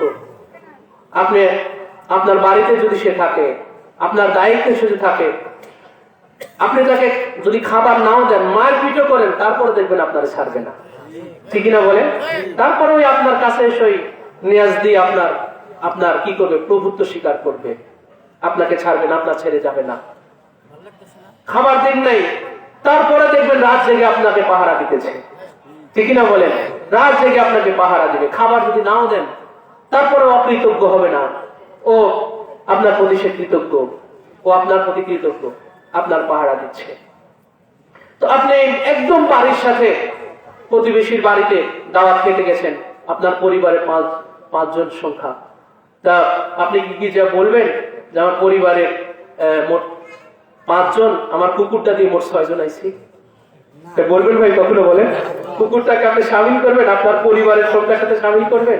আছে যতই থাক আপনার কুকুর, আপনার যতই থাক আপনার বাড়িতে, আপনার দায়ী, কিন্তু আপনি কি আপনার পরিবারের সাথে ওখানে কাউন্ট করবেন কখনো? কিন্তু আল্লাহ পাক কুরআন পাক খোলকর দেখলো ভয়ে, সূরা কাহফ খুলে দেখেন, ঠিক আল্লাহ পাক এভাবেই বলেছেন। এটা তাফসীরের কথা না, ডাইরেক্ট আয়াতে পাক আল্লাহ পাক বলেছেন যে তাদের সংখ্যা হলো 5, তাদের কুকুরটা দিয়ে 6 হয়, অথবা তাদের সংখ্যা 6, যে তারা 6 জন ছিল, তাদের কুকুরটা দিয়ে হলো 7 জন, অথবা তারা 7 জন ছিল, তাদের কুকুরটা দিয়ে 8 জন। প্রত্যেকবারে আল্লাহ কুকুরটাকে তাদের সাথে কাউন্ট করেছেন। সেই আসহাবে কাহাফের কুকুর, যে ওলি আল্লাহদের সঙ্গী হলে কুকুরও জান্নাতি হয়ে যায়, ঠিক না বলেন? ওলি আল্লাহদের একটা বিজাত, মানুষ থেকে যে কি বিজাত বলে, মানুষের সাথে তার জাতের মিল আছে? কোথায় মানুষ আর কোথায় কুকুর, একটা আলাদা একটা জাত। সেটাকে আল্লাহ পাক কবুল করে নিলেন আল্লাহ ওয়ালাদের সাথে, আল্লাহর সেই খাস বান্দা ওলি আল্লাহদের সাথে কুকুরটাকেও আল্লাহ পাক শামিল করে নিলেন। কুকুরটাও জান্নাতি হবে। কি হবে বলেন? জান্নাতি। আল্লাহ পাক এত বড় দৃষ্টান্ত কুরআন পাকের মধ্যে নাযিল করে দিলেন। ভাই, এটা থেকে আমাদের শিক্ষা নেওয়ার আছে না? আল্লাহ পাক এমনি এমনি নাযিল করে দিলেন, কুরআন পাকের মধ্যে এমনি এমনি নাযিল করে দিলেন। এটা থেকে ভাই আমাদের শিক্ষা নেওয়ার আছে কিনা বলেন? এটা থেকে আমাদের শিক্ষা নেওয়ার আছে, জেনে রাখবেন। এই জন্য গৌসে পাক বলেছেন যে মুরিদি না তাখাফ, হে আমার মুরিদ, যখন তুমি আমার মুরিদ হয়ে গেলে, আল্লাহ পাক যে কুরআন পাকের মধ্যে বলেছেন ওলি আল্লাহদের উপরে কোনো ভয় নাই, তো সেই ওলি আল্লাহদের উপর থেকে আল্লাহ পাক যখন ভয় উঠিয়ে দেন, সেই ওলি আল্লাহদের সঙ্গী কুরআন বলতেছে যখন একটা কুকুর হয়ে যায়, কুকুর থেকে আল্লাহ পাক ভয় উঠিয়ে দিয়েছেন। কুকুরের জান্নাতে যাওয়ার দরকার নাই, কুকুরের পরকালে হিসাব নিকাশ নাই, কুকুরের কাফন নাই, কুকুরের কবর নাই, কুকুরের কোনো আখিরাত নাই, পরকাল নাই। তারপরে সেই কুকুরকে আল্লাহ পাক জান্নাত, সেই কুকুরকে আল্লাহ পাক পরকালে জান্নাতের মর্যাদা দিয়েছেন। আমি ভাই আল্লাহ, আমি আপনি আল্লাহর সৃষ্টি মানুষ আছি, আর শ্রেষ্ঠ সৃষ্টি মানুষ আছি।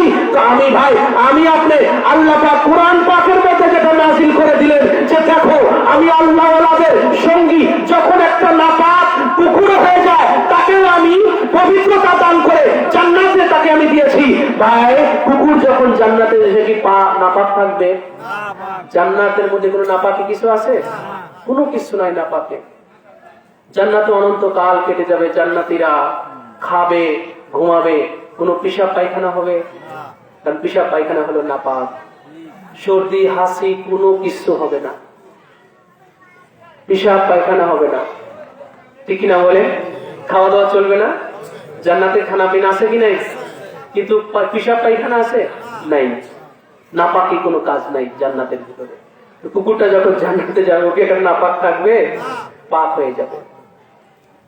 এত বড় একটা দৃষ্টান্তমূলক শিক্ষা এটা ভাই কোরআন পাকে নাযিল করলে, তো আমাদেরকে শিক্ষা নেওয়ার জন্য এটা, যে দেখো হে মানুষ, আমি একটা কুকুরকে যখন জান্নাতের মর্যাদা, যখন আমার ওলি আল্লাহদের সঙ্গী হয়ে গেছে, সুবহানাল্লাহ, আমার ওলি আল্লাহদেরকে যখন সে ছাড়ে নাই, কি করে নাই?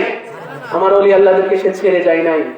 তার উপরেও এই এতগুলো বছর, 350 বছর এক ঘুমে কেটে গেছে, ঠিক কিনা বলেন? ওই কুকুরটা ওই গুহার সেই মুখের সামনে ঠিক এইভাবে বসেছিল।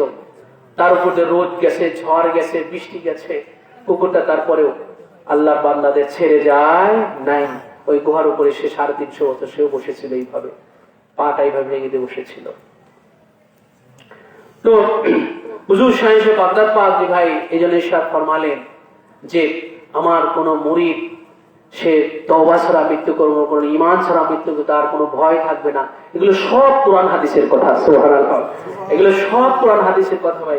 সেগুলো একটা একটা করে আপনাদের সামনে তুলে ধরলাম। এই জন্য গৌস পাকের মুরিদ থেকে সমস্ত ভয়, তাদের থেকেও আল্লাহ পাক উঠাই দিয়েছেন। কেন? যে তার গৌসে পাকের সঙ্গী হয়ে গেছে, ওলি আল্লাহদের সঙ্গী হয়ে গেছে, ঠিক না বলেন? ওলি আল্লাহদের সঙ্গী যাই, ইয়া আইয়ুহাল্লাযীনা আমানুত্তাকুল্লাহা ওয়া কুনু মা'আস সাদিকিন, হে ঈমানদারেরা, আল্লাহ से डरिए, তোমরা আল্লাহকে ভয় করো, ওয়া কুনু মা'আস সাদিকিন, সত্যবাদীদের সঙ্গী হয়ে যাও। এই সত্যবাদী কারা? এই সত্যবাদী আহলে বায়াত, এই সত্যবাদী আউলিয়া ইকরাম, ঠিক না বলেন? আমরা কেউ সত্যবাদী না, আমরা কি না বলেন? সত্যবাদী না। আমরা এত বড় বড় মাওলানা, এত বড় বড় শায়েখ, এত বড় বড় বুজুর্গ, সকালে এক কথা বলি, বিকেলে আর এক কথা বলি, ঠিক না বলেন? সকালবেলা কথা এইদিকে, বিকেল বেলায় কথা কি ওইদিকে, ঠিক না বলেন? এগুলো কি ভাই মিথ্যা বললাম না আসলে বাস্তব বলেন? দেখবেন যে এক সময় এক মোল্লা দাঁড়িয়ে দাঁড়িয়ে কিয়াম করতেছে, আবার 2 দিন যেতে না যেতেই কিয়ামের বিরুদ্ধে চলে গেছে। তাহলে সঠিক কোনটা তার কাছে? সে যখন করছে না এখন করে না, কোন ঠিক আছে হাকিম মুকাম ঠিক আছে বলেন? শুধু দুনিয়ার এই মাল মাল, দুনিয়ার মালের কাছে ইমানটাকে বিক্রি করে দিচ্ছে। দুনিয়ার মাল আর ক্ষমতা আর কিছু না, দুনিয়ার মাল আর পদ পদবী ক্ষমতা আর কিছু না। এইগুলোর কাছে আমরা বড় বড় শায়েখরাও আমরা বিক্রি হয়ে যাইতেছি, ঠিক না বলেন? বড় বড় শায়েখরাও আমরা বিক্রি হয়ে যাইতেছি। তো এই জন্য আমরা সত্যবাদী না ভাই, সত্যবাদী না হলে ভাই, সত্যবাদী হলো আল্লাহর ওলিরা, যারা সারা দুনিয়াকে তারা লাথি মেরে ছুঁড়ে ফেলে দেয়, কিন্তু একটা মিথ্যা তাদের জবান থেকে কখনো বের হয় না, ঠিক না বলেন? ওলি আল্লাহদের থেকে আহলে বায়াত থেকে কখনো কোনো মিথ্যাচারী হয় না। এতে ওনারা সারা জীবন যদি জঙ্গলে কাটিয়ে দিতে হয় তো ওনাদের সারা জীবন জঙ্গলেই কাটিয়ে দেন, সারা দুনিয়াকে ত্যাগ করেন, দুনিয়ার সমস্ত ভোগ বিলাসী পদ পদবী ক্ষমতা সবকিছু ত্যাগ করেন, কিন্তু এনারা কখনো মিথ্যাচারী করেন না, মিথ্যার সাথে এনারা কখনো হাত মিলান না। তো হুজুর শাহে বাগদাদ পাক আবু মোহাম্মদ মুহিউদ্দিন শাইখ আব্দুল কাদের জিলানী আল হাসানী আল হুসাইনী আল বাগদাদি, ওনার জিকির, ওনার স্মরণ এই জন্য এত স্মরণীয় এবং বরণীয়, সারা বিশ্বের বুকে ওনার এত শ্রেষ্ঠত্ব। কেন? যে ওনার জামানাতেই ওনার এই সুখ্যাতি, ওনার এই প্রসিদ্ধি ওনার জামানাতেই ব্যাপকভাবে ছিল। এটা যুগে যুগে আরো বিস্তার লাভ করেছে, ঠিক না বলেন? যেমন ওনার সময় ভাই, ওনার জামানাতে আমাদের এই ভারতবর্ষে ওনার এত জিকির আজকার ছিল না, কিন্তু আজকে দেখেন 1000 বছর পরে এসে ওনার জিকির আজকার এই বাংলার জমিনেও ছড়িয়ে আছে কি নাই বলেন? যদিও সবাই করে না, কিন্তু আবার অনেকে তো করে। অনেকে করে কি করে না বলে? অনেকে করে না, আবার অনেকে কি করে, ওনার জিকির করে কৃতজ্ঞতার জায়গাতে। কেন? যে আমরা সারা এই হিন্দুস্তানবাসী, আমরা বাংলাদেশবাসী, আমরা বড় পীর সাহেবের কাছে আমরা চিরঋণী আছি, ঠিক না বলেন? আমি প্রথম যখন আপনাদের এই মাহফিলে আমি এসেছিলাম আজ থেকে 3 বছর আগে, সেইবার আমি বলেছিলাম যে ওনার কাছে আমরা কিভাবে চিরঋণী আছি। কেননা এই ভারতবর্ষে, এই হিন্দুস্তানের জন্য আজ থেকে 800 বছর আগে উনার অবদানে, বড় পীর সাহেবের অবদানে আজ থেকে 800 বছর আগে এখানে ইসলামের ডঙ্কা বেজেছিল। ইসলামের কি হয়েছিল বলে? ইসলামের ডঙ্কা বেজেছিল বড় পীর সাহেবের অবদানে, ওনার ভূমিকায় আমাদের এই ভূমিতে ইসলামের ডঙ্কা বেজেছিল। পহেলা খাজা গরিবে নামাজ পড়ি পাঠিয়েছিলেন, ঠিক না বলেন? এই যে রজব মাসে যেনার উর্সে শরীফ চলে গেল, 6 রজব, খাজা গরিবে নাল আজমির শরীফে, হিন্দুস্তানের আজমির শরীফ ওনার মাজার শরীফ, ওখানে ওনার বেসালে পা, এই পহেলা 6 রজব চলে গেল। ওনাকে বড় পীর সাহেবই ওনাকে পাঠিয়েছিলেন, ওনার দ্বারা এই হিন্দুস্তানের জমিনে এই ইসলামের এই খেদমত বড় পীর সাহেব ওনার দ্বারা করিয়ে নিলেন। যে উনি যখন এই ভারতবর্ষে আসছিলেন, ভারতবর্ষে উনি সে একজন মুসলমানকেও পান নাই, অথচ আজমির শরীফে ওনার জানাজাতে প্রায় 1,90,00,000 মুসলমান হাজির হয়েছিল। প্রায় 1 কোটি, মানে 90 লক্ষ মুসলমান হাজির হয়েছিল ওনার জানাজাতে। 90 লক্ষ লোক যদি একটা জানা যায়, তাহলে এবারে বুঝেন যে কত মানুষ। 90 লক্ষ, কত মানুষ একবার ভাবেন ওনার জানাজাতে উপস্থিত হয়েছিল। তাহলে কত বড় প্রসিদ্ধি উনি লাভ করেছিলেন এই হিন্দুস্তানে, ঠিক কিনা বলেন? যিনি এই যে 90 লক্ষ মুসলমানকে ইসলামে নিয়ে আসছিলেন, 90 লক্ষ এরা ইসলামের বাইরে ছিল, এই হিন্দুস্তানবাসী ছিল, তাদেরকে ইসলামের দামনে নিয়ে এসেছিলেন। কিভাবে ভাই? যুদ্ধ করে এদের সাথে, বলেন? হিন্দুস্তানে যুদ্ধ করে। ওনার মহান বুজুর্গি, ওনার কারামত পা, ওনার আপনার আচার আচরণ, ওনার বেলায়েতি পাওয়ার, ওনার কারামত, এগুলো দেখে দেখে উনি রাস্তা দিয়ে গেছেন। দেখেছেন যে গাভী মানে সনাতন ধর্মে যে গাভীকে দেবতা মানা হয়, তাই না? যার কারণে তো তারা গরুর গোশত তারা ভক্ষণ করে না, গাভী। তো একটা গাভীকে দেবতা, তাকে ইয়া করা হচ্ছে, হ্যাঁ, তাকে আপনার ইয়া করা হচ্ছে, তাদের যে কাজ কাম আছে যেগুলো দেবতা ভেবে যারা করে সেগুলো করতেছে। তো খাজা গরিবে নওয়াজ গিয়ে তাকে বললেন যে তোমার এই গাভীটা কি দুধ দেয়? না না না, এটা দুধ দিবে কি করে, এটা তো কখনো প্রজননই করানো হয় না, কারণ একে পূজা করা হয়, এই গাভীটাকে পূজা করা হয়, এটাকে প্রজনন করানো হয় না। প্রজনন যদি না করানো হয়, যদি গাভী পেরেন্টে বাচ্চা না আসে, তাহলে কি ভাই দুধ আসবে? দুধ আসবে না। দুধ আসতে হলে তার পেটে বাচ্চা আনতে হবে, বাচ্চা না আসলে কিন্তু দুধ আসবে না। কোন গাভী আসবে বলেন? দুধের তো আপনারাও জানেন। না, এটাকে তো এটা দুধ দেয় না, কারণ এটাকে প্রজনন করানো হয় না, এটা কখনো বাচ্চা দেয় না। খাজা গরিবে নওয়াজ গাভীর হাতের পিঠের উপর আস্তে করে এইভাবে হাতটা যা মাত্র এইভাবে বুলাই দিয়েছেন, সাথে সাথে উলান থেকে ঝরঝর করে দুধ পড়া শুরু হয়ে গেছে। তখন এইটা দেখে ওই হিন্দু বেটা কি আর ওইটা কি আর থাকবে বলে? সাথে সাথে ওনার কাছে লা ইলাহা ইল্লাল্লাহু মুহাম্মাদুর রাসূলুল্লাহ ওনার সাথে কালেমা পড়ে নিয়েছে। এইভাবেই তো ভাই এই 90 লক্ষ মুসলমান ওনার হাতে বায়াত হয়ে কালেমা পড়ে ইসলামে দীক্ষিত হয়েছে। ওনার ধারাবাহিকতায় আমাদের এই বাংলার জমিনে শাহজালাল ইয়ামানি আছেন, শাহপরানি আমিনের শাহ আলী বাগদাদি আসছেন। শাহ আলী বাগদাদি যিনি আমাদের এই যে ফরিদপুরের জমিনে পহেলা এসেছিলেন, ঠিক না বলেন? শাহ আলী বাগদাদি বাগদাদ শরীফ আসেন। তো বাগদাদ শরীফ থেকে যদি এসে থাকে তো কার হুকুমে আসবেন ভাই বলেন? বাগদাদ শাহ আলী বাগদাদি আপনাদের তো ফরিদপুরে তো পহেলা আসলেন এই যে গেটটা পাকে, তাই না? গেটটা এই যে বিশাল যে এই যে এরিয়া, বিশাল যে এরিয়া, ওনাকে এক সেই তৎকালীন এক বিশাল জমিদার ওনাকে পুরো এই হাজার হাজার এই বিঘা জায়গা ওনাকে নাজরানা করেছিলেন, ঠিক না বলেন? হাজার হাজার বিঘা ওনাকে নাজরানা, বিশাল এলাকায় যে গেটটা পা। শাহ আলী বাগদাদি বাগদাদ থেকে আসেন, উনি বাগদাদের ছিলেন। তো বাগদাদের থেকে পাঠানো কি ওনাকে ভাই? শাহেনশাহ বাগদাদ ওনাকে পাঠিয়েছেন, শাহেনশাহ বাগদাদ ওনাকে পাঠিয়েছেন। যার কারণে তো এখানে উনি কি কি নিয়ে আসেন ভাই বলেন? কি কি নিয়ে আসেন? এই যে আপনাদের গেটটা আপনাদের এত নিকটে, কি এখন কি এত নিয়ামত পা আপনারা এগুলো বোঝেন? এগুলোর গুরুত্ব আপনাদের আছে কিনা? গুরুত্ব দিবেন ভাই, এই নিয়ামতের শুকরিয়া আদায় করবেন যে কত বড় নিয়ামত আপনাদের এই এলাকাতে মওজুদ, আপনাদের এই এলাকাতে, যেখানে স্বয়ং রাসূলুল্লাহ, স্বয়ং জনাবে মুহাম্মদুর রাসূলুল্লাহ সাল্লাল্লাহু আলাইহি ওয়াসাল্লাম পাকের দাড়ি মুবারক এখানে অবস্থিত। মাওলা আলী আলাইহিস সালামের মুস মুবারক এখানে অবস্থিত। আল্লাহু আকবার। ইমাম হাসান হুসাইনের জুলফি মুবারক, আল্লাহু আকবার। জুলফি মানে এই যে মাথা থেকে এই যে দাড়ির দিকে যেটা চলে আসছে, যেটাকে জুলফি বলা হয়, দুই ইমাম পাকের জুলফি মুবারক এখানে। শাহেনশাহ বাগদাদ পাকের জুব্বা মুবারক, আল্লাহু আকবার। দেখেছেন গৌসে পাকের জুব্বা মুবারক নিয়ে আসছে ভাই এখানে। এগুলো মহান তাবারক না বলেন? মহান তাবারক পাক, এই নিয়ামত পাকগুলো আপনাদের এত নিকটে, তাই না? উনি সেই বাগদাদ শরীফ থেকে আসেন। এই আল্লাহর ওলিদের এই বাংলার জমিনে আসা, এটা সব হুজুর শাহেনশাহ বাগদাদ পাকের ইশারা ছিল। শাহেনশাহ বাগদাদ বড় পীরের ইশারা ছিল। ওনার ইশারায় ওলি আল্লাহরা এইভাবে আমাদের এই বাংলার জমিনে, হিন্দুস্তানের জমিনে, বিশ্বের বিভিন্ন জায়গাতে এইভাবে ছড়িয়ে পড়েছে, যেটা রাখবে। তো এই যে ওনার অবদান, বড় পীর সাহেবের অবদান সারা জমিনের বুকে ছড়িয়ে আছে। এই জন্য ওনার তাজকেরা, ওনার জিকির শুধু জমিনে হয় না, জেনে রাখবেন, ওনার জিকির আসমানেও হয়। ওনার জিকির কোথায় হয় বলেন? ওনার জিকির আসমানেও হয়। বলে কিভাবে আসমানেও ওনার জিকির আবার কিভাবে হবে? এর উপরে হাদিস শরীফ আছে সিয়াসিত্তার মধ্যে। এখানে আমার এখানে ডায়েরিতে নোট ডাউন করা আছে।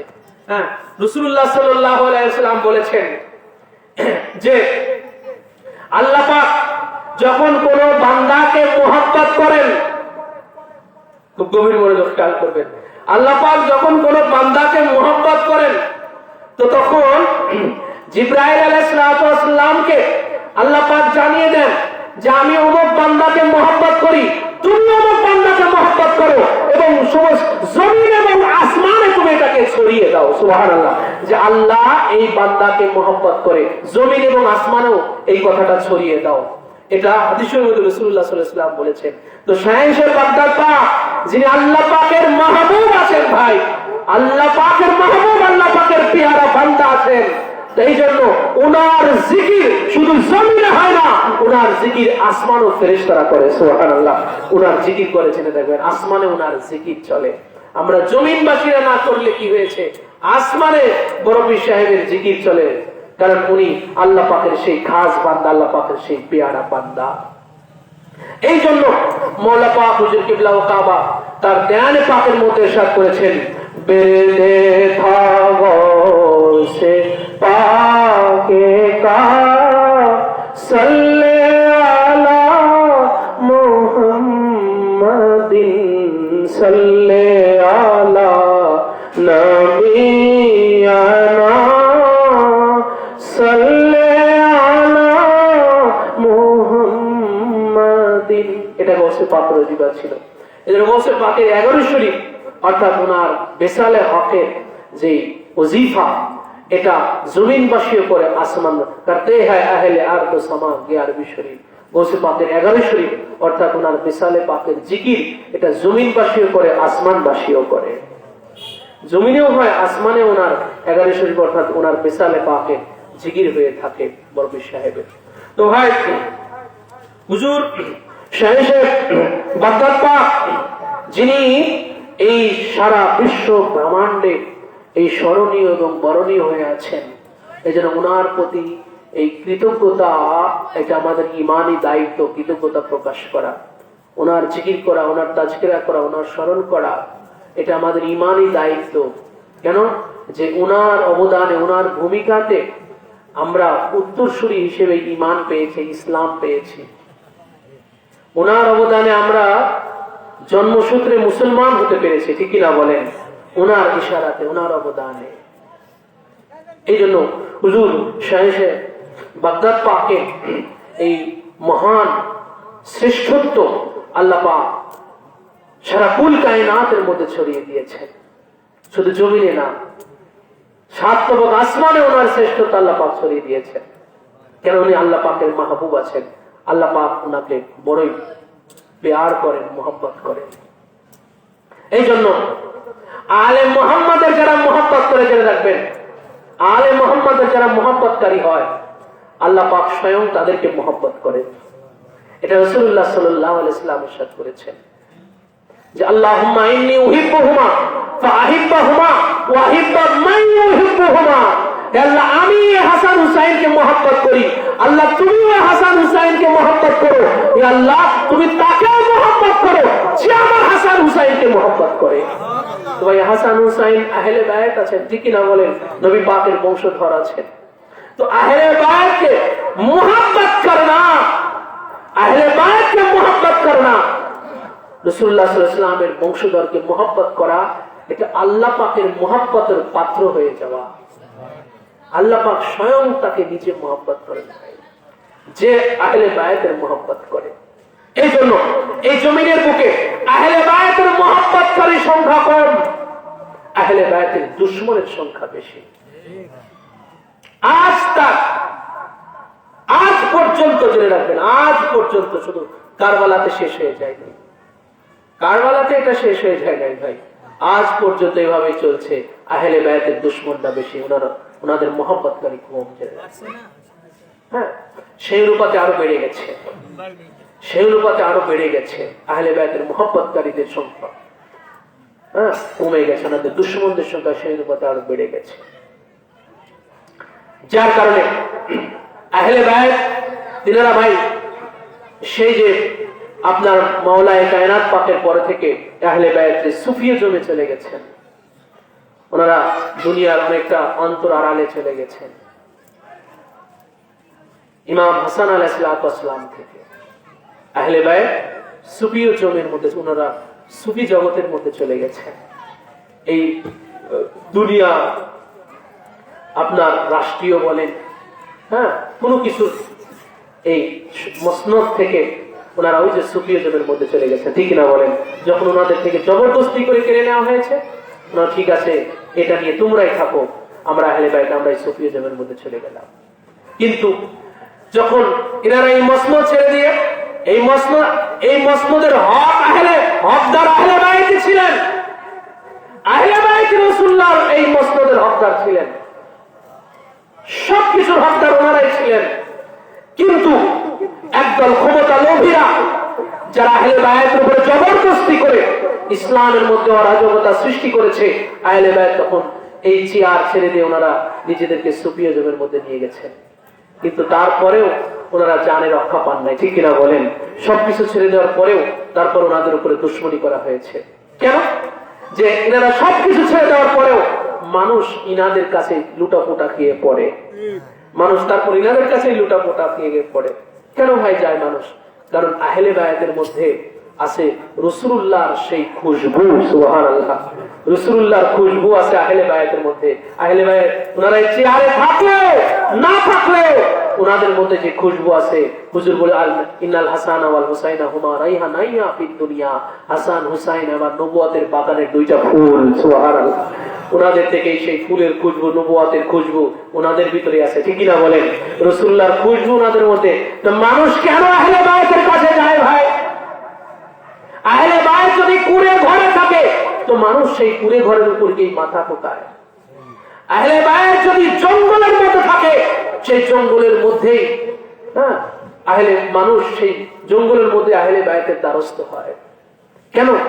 ওনারা যে অবস্থানে যেখানে থাকেন সেখান থেকে ওনাদের থেকে খুশবু বের হয়। সুবহানাল্লাহ, ওনাদের থেকে খুশবু বের হয়। দেখেন না ভাই, গোলাপ ফুল আর শিমুল ফুল দুটোই তো ফুল, ঠিক না বলেন? এবং দুটোই লাল টুকটুকে। দুটোই কি বলেন? লাল টুকটুকে। শিমুল ফুল চেনছেন তো? এই যে শীতের দিন আসতেছে আমরা মাদারের ফুল বলি গ্রাম অঞ্চলে, তাই না? মাদারের ফুল এটা কিন্তু লাল টুকটুকে, আবার গোলাপ ফুল লাল টুকটুকে। গোলাপ ফুলকে কেউ পায়ের নিচে পাড়া দিয়ে যায়? বলেন, পাড়া দিয়ে যায় গোলাপ ফুলকে?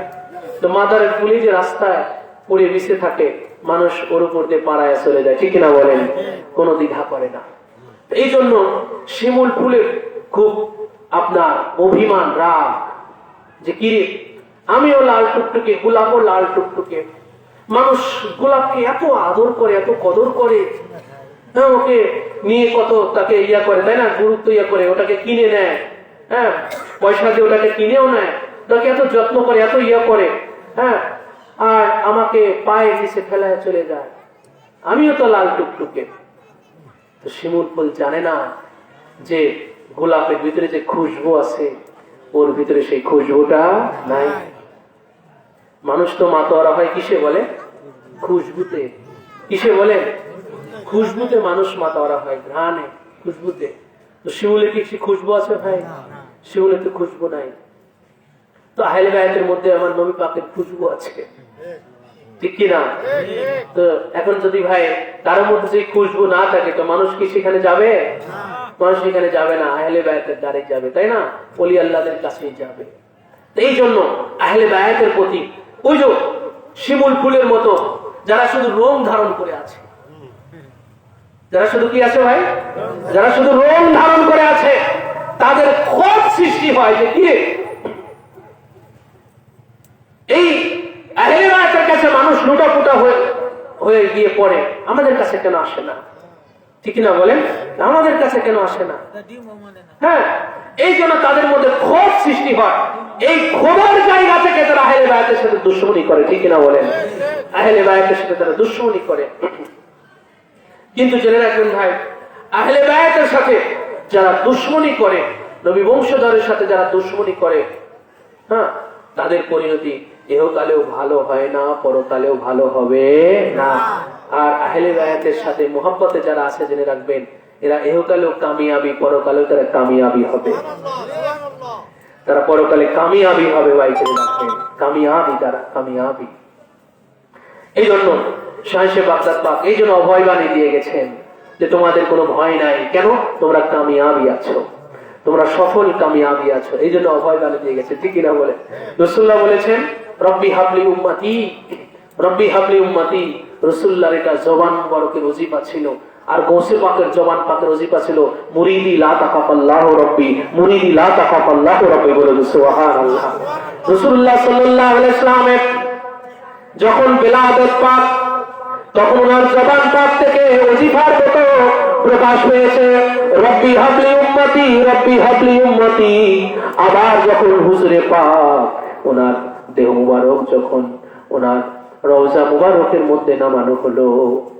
হযরত আব্দুল্লাহ ইবনে আব্বাস, মাওলা আলী আলাইহিস সালাতু ওয়াস সালাম, আব্দুল্লাহ ইবনে আব্বাস, ফজল ইবনে আব্বাস, আব্দুল্লাহ ইবনে আব্বাস আর ফজল ইবনে আব্বাস, ওনারা আপন দুই ভাই ছিলেন। আব্বাসের দুই পুত্র, হুজুরে পাকের আপন চাচাতো ভাই।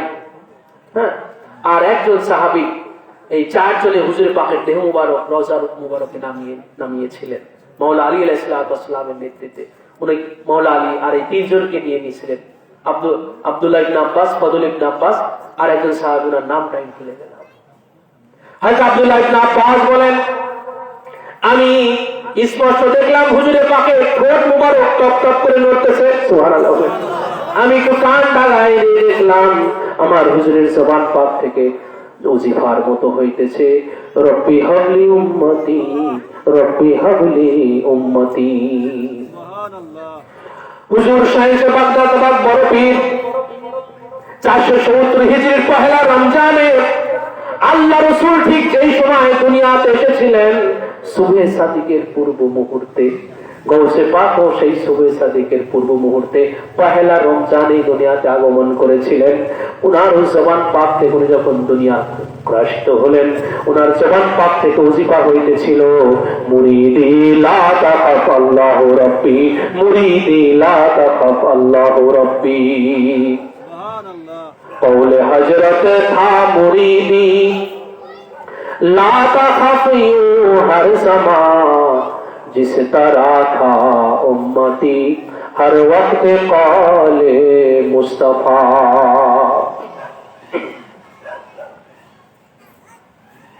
कौले हजरत था मुरीदी ला तखाफी हर जमा।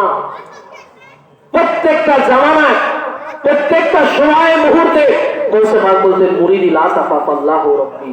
উনার ওজিফা হতো জবান পাক থেকে, जिस तरह था उम्मती हर वक्त कौले मुस्तफा।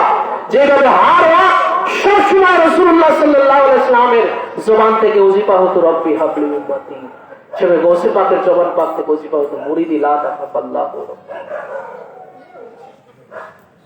তো হুজুর শাহের বাগদাদ পাকের জামানাতে অনেকে ওনার হিংসা করতো, অনেকে ওনাকে ঈর্ষা করতো, ওনারও অনেকে হিংসা করতো, ওনাকে অনেকে ঈর্ষা করতো। বিশেষ করে খ্রিস্টানদের কখনো বাগদাদ শরীফে খ্রিস্টানদের একটা জামাত চলে আসে, একটা দল চলে আসতো, ওনার সাথে ঝগড়া বাঁধায় নিত, ওনার সাথে এসে ঝামেলা করতো, যেভাবে রাসূলুল্লাহ সাল্লাল্লাহু আলাইহি ওয়াসাল্লামের সাথে করতো। এই বাগদাদ শরীফে এই গৌসে পাকের সাথে খ্রিস্টানদের 20 জন 25 জন করে চলে আসতো, ওনার সাথে তর্ক করতো, বিভিন্ন বিষয়ে ওনার সাথে তর্ক করতো। তখন গৌস পাকের কারামত পাক দেখে তারা ইসলামে চলে আসে, গৌস পাকের জীবনী পাকে আসে যে 4 থেকে 4,500 খ্রিস্টান বাগদাদ শরীফে, 4 থেকে 4,500 খ্রিস্টান বাগদাদ শরীফে বড় পীর সাহেবের হাতে বায়াত গ্রহণ করেছে। সুবহানাল্লাহ, সুবহানাল্লাহ। গৌসে পাকের কারামত পাক দেখে তারা খ্রিস্টান ধর্ম ছেড়ে বাধ্য হয়ে তারা ইসলামে আসতে বাধ্য হয়েছে, দীক্ষিত হয়েছে।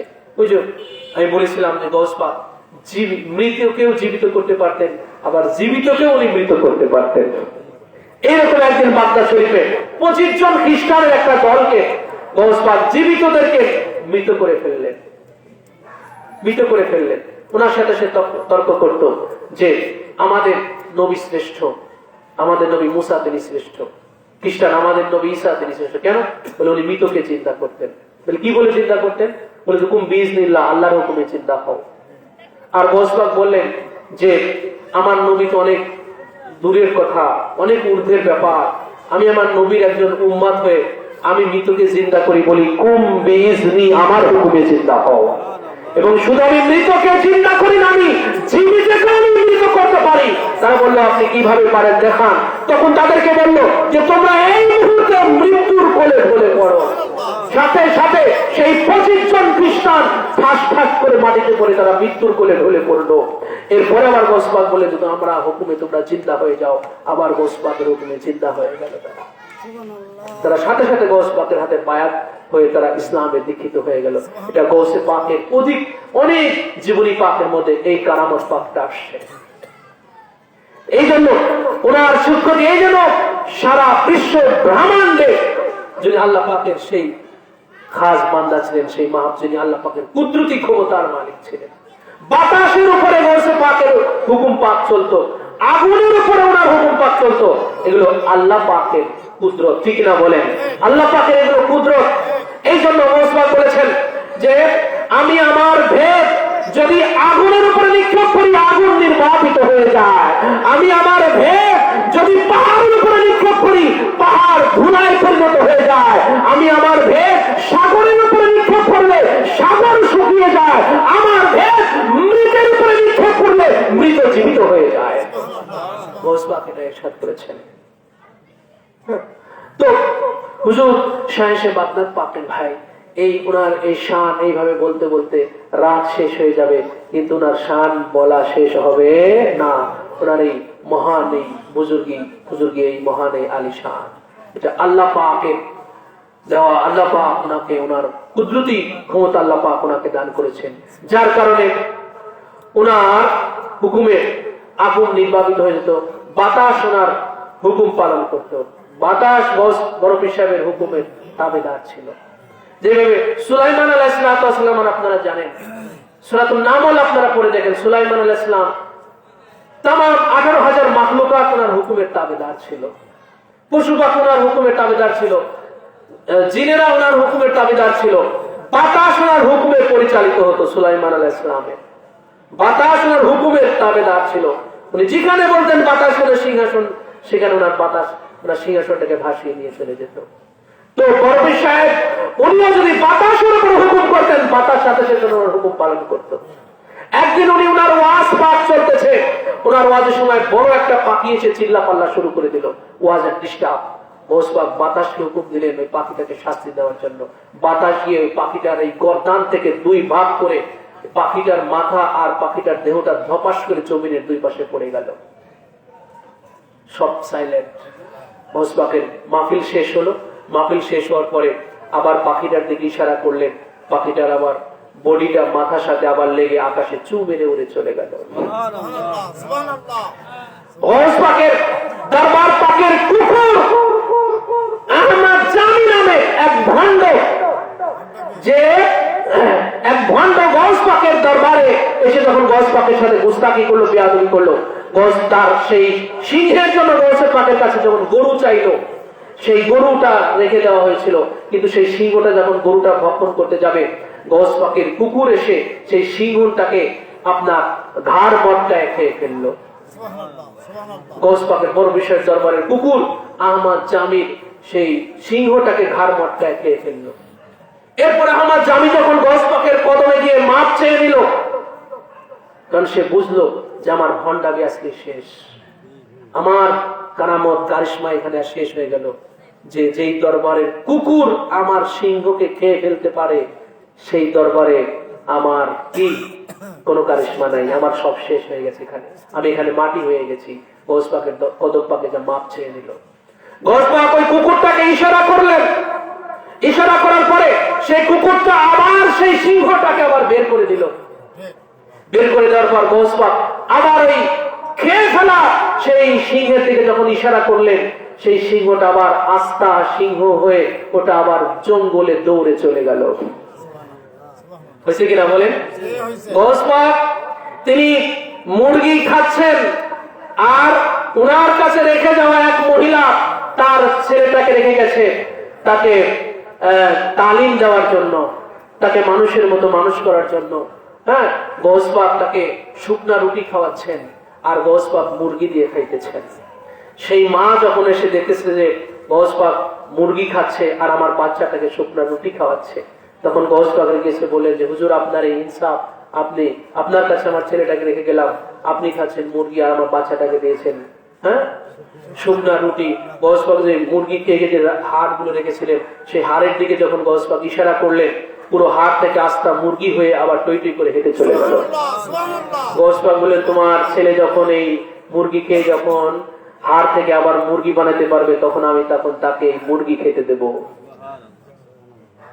এরকম হাজারো কারামত পাক আছে হুজুর শাহে বাগদাদ পাকের, আছে কি নাই বলেন? আর সর্বশেষ হলো ভাই, এটা সর্বশেষ হলো যে এই তামাম মানবতার যে জামিনদারি হুজুর সাহেব বাগদাদ পাক, তামাম মানবতার যে জামিনদারি রিসালাত পানা থেকে জনাবে মুহাম্মদুর রাসূলুল্লাহ সাল্লাল্লাহু আলাইহি ওয়াসাল্লাম থেকে যে মহাদায়িত্ব, তামাম মানবতার যে জামিনদারি, সেটার উপরে গৌস পাক এই অভয় বাণী দিয়ে গেছেন, দুনিয়াতে আর কোনো পীর বলতে পারে নাই মুরিদ লা তাকাফ আল্লাহু রাব্বি, আমার মুরিদ তোমার কোনো ভয় নেই, আল্লাহ আমার রব আছে। এটা কেবল বড় পীর সাহেবের জবান পাক থেকে প্রকাশ পেয়েছে। সুবহানাল্লাহ, সুবহানাল্লাহ। এটা তামাম মানবতার জন্য এক অভয় বাণী জেনে রাখবেন যে মানব জাতি থেকে যে ওনার মুরিদের মধ্যে শামিল হয়ে গেল, সেও কাল পরকালে সমস্ত ভয় ভীতিতে গেছে সেফ জন, নিরাপদ জনে চলে গেল। ঠিক কিনা ভাই? নিরাপদ জনে চলে গেল। এই জন্য আমরা ভাই যখন বড় পীর সাহেবের আলোচনা করি, ওটা আহলে বায়াতের আলোচনা হয়ে গেল। বড় পীর সাহেবের যখন আমরা জিকির করি, ওটা আহলে বায়াতের জিকির হয়ে গেল। রাসূলুল্লাহ সাল্লাল্লাহু আলাইহি ওয়াসাল্লাম ইরশাদ করেছেন, উযাক্কিরুকুমুল্লাহ ফি আহলি বাইতি, উযাক্কিরুকুমুল্লাহ ফি আহলি বাইতি, উযাক্কিরুকুমুল্লাহ ফি আহলি বাইতি। তিন বার রাসূল খোদা ইরশাদ ফরমালেন যে আমি তোমাদেরকে আল্লাহকে, উযাক্কিরুকুমুল্লাহ, আমি তোমাদেরকে আল্লাহকে স্মরণ করিয়ে দিতেছি আমার আহলে বায়াতের ব্যাপারে, আমি তোমাদেরকে আল্লাহকে স্মরণ করিয়ে দিতেছি আমার আহলে বায়াতের ব্যাপারে, আমি তোমাদেরকে আল্লাহকে স্মরণ করিয়ে দিতেছি আমার আহলে বায়াতের ব্যাপারে। অর্থাৎ আল্লাহর জিকির যখন তোমরা করবে, আমার আহলে বায়াতকে কেন্দ্র করে করো। ঠিক না বলেন? আহলে বায়াত কেন্দ্রিক যেন আল্লাহ পাকের জিকির তোমাদের হয়। রাসূলুল্লাহ সাল্লাল্লাহু আলাইহি ওয়াসাল্লাম এই তালিম আমাদেরকে দিয়ে গেছেন ভাই, যে উযাক্কিরুকুমুল্লাহ ফি আহলি বাইতি, আমার আহলে বায়াতের ব্যাপারে আমি তোমাদেরকে আল্লাহকে স্মরণ করে দিয়ে দিতেছি। এই জন্য রাসূলুল্লাহ সাল্লাল্লাহু আলাইহি ওয়াসাল্লাম পাকের এই দ্বীন প্রচারের, রিসালাত প্রচারের শিরোনাম হলো আহলে বায়াত। এই দ্বীন প্রচারের 23 বছরের রিসালাত প্রচারের শিরোনাম, সারমর্ম হলো আহলে বায়াত, যেটা রাসূলুল্লাহ সাল্লাল্লাহু আলাইহি ওয়াসাল্লামের হায়াতে পাকের শেষ আনুষ্ঠানিকতায় যেটা এস্টাবলিশ করে গেছেন, প্রতিষ্ঠিত করে গেছেন। আরাফার ময়দান এবং গাদিরে খুমে আহলে বায়াতের হাত উঁচু করে ধরে তিনি এই আনুষ্ঠানিকতাটা করে গেছেন যে মান কুনতুম মাওলা ফালিউ মাওলা, যারা আমার দায়িত্বে ছিলে আজ থেকে তোমরা আলীর দায়িত্বে চলে গেলে। সুবহানাল্লাহ। মান কুনতুম মাওলা ফালিউ মাওলা, যারা আমার অভিভাবকত্বে ছিলে আজ থেকে আলীর অভিভাবকত্বে চলে। আহলে বায়াত এর দ্বীন মুহাম্মাদির শিরোনাম হয়ে আছে, জেনে রাখবেন।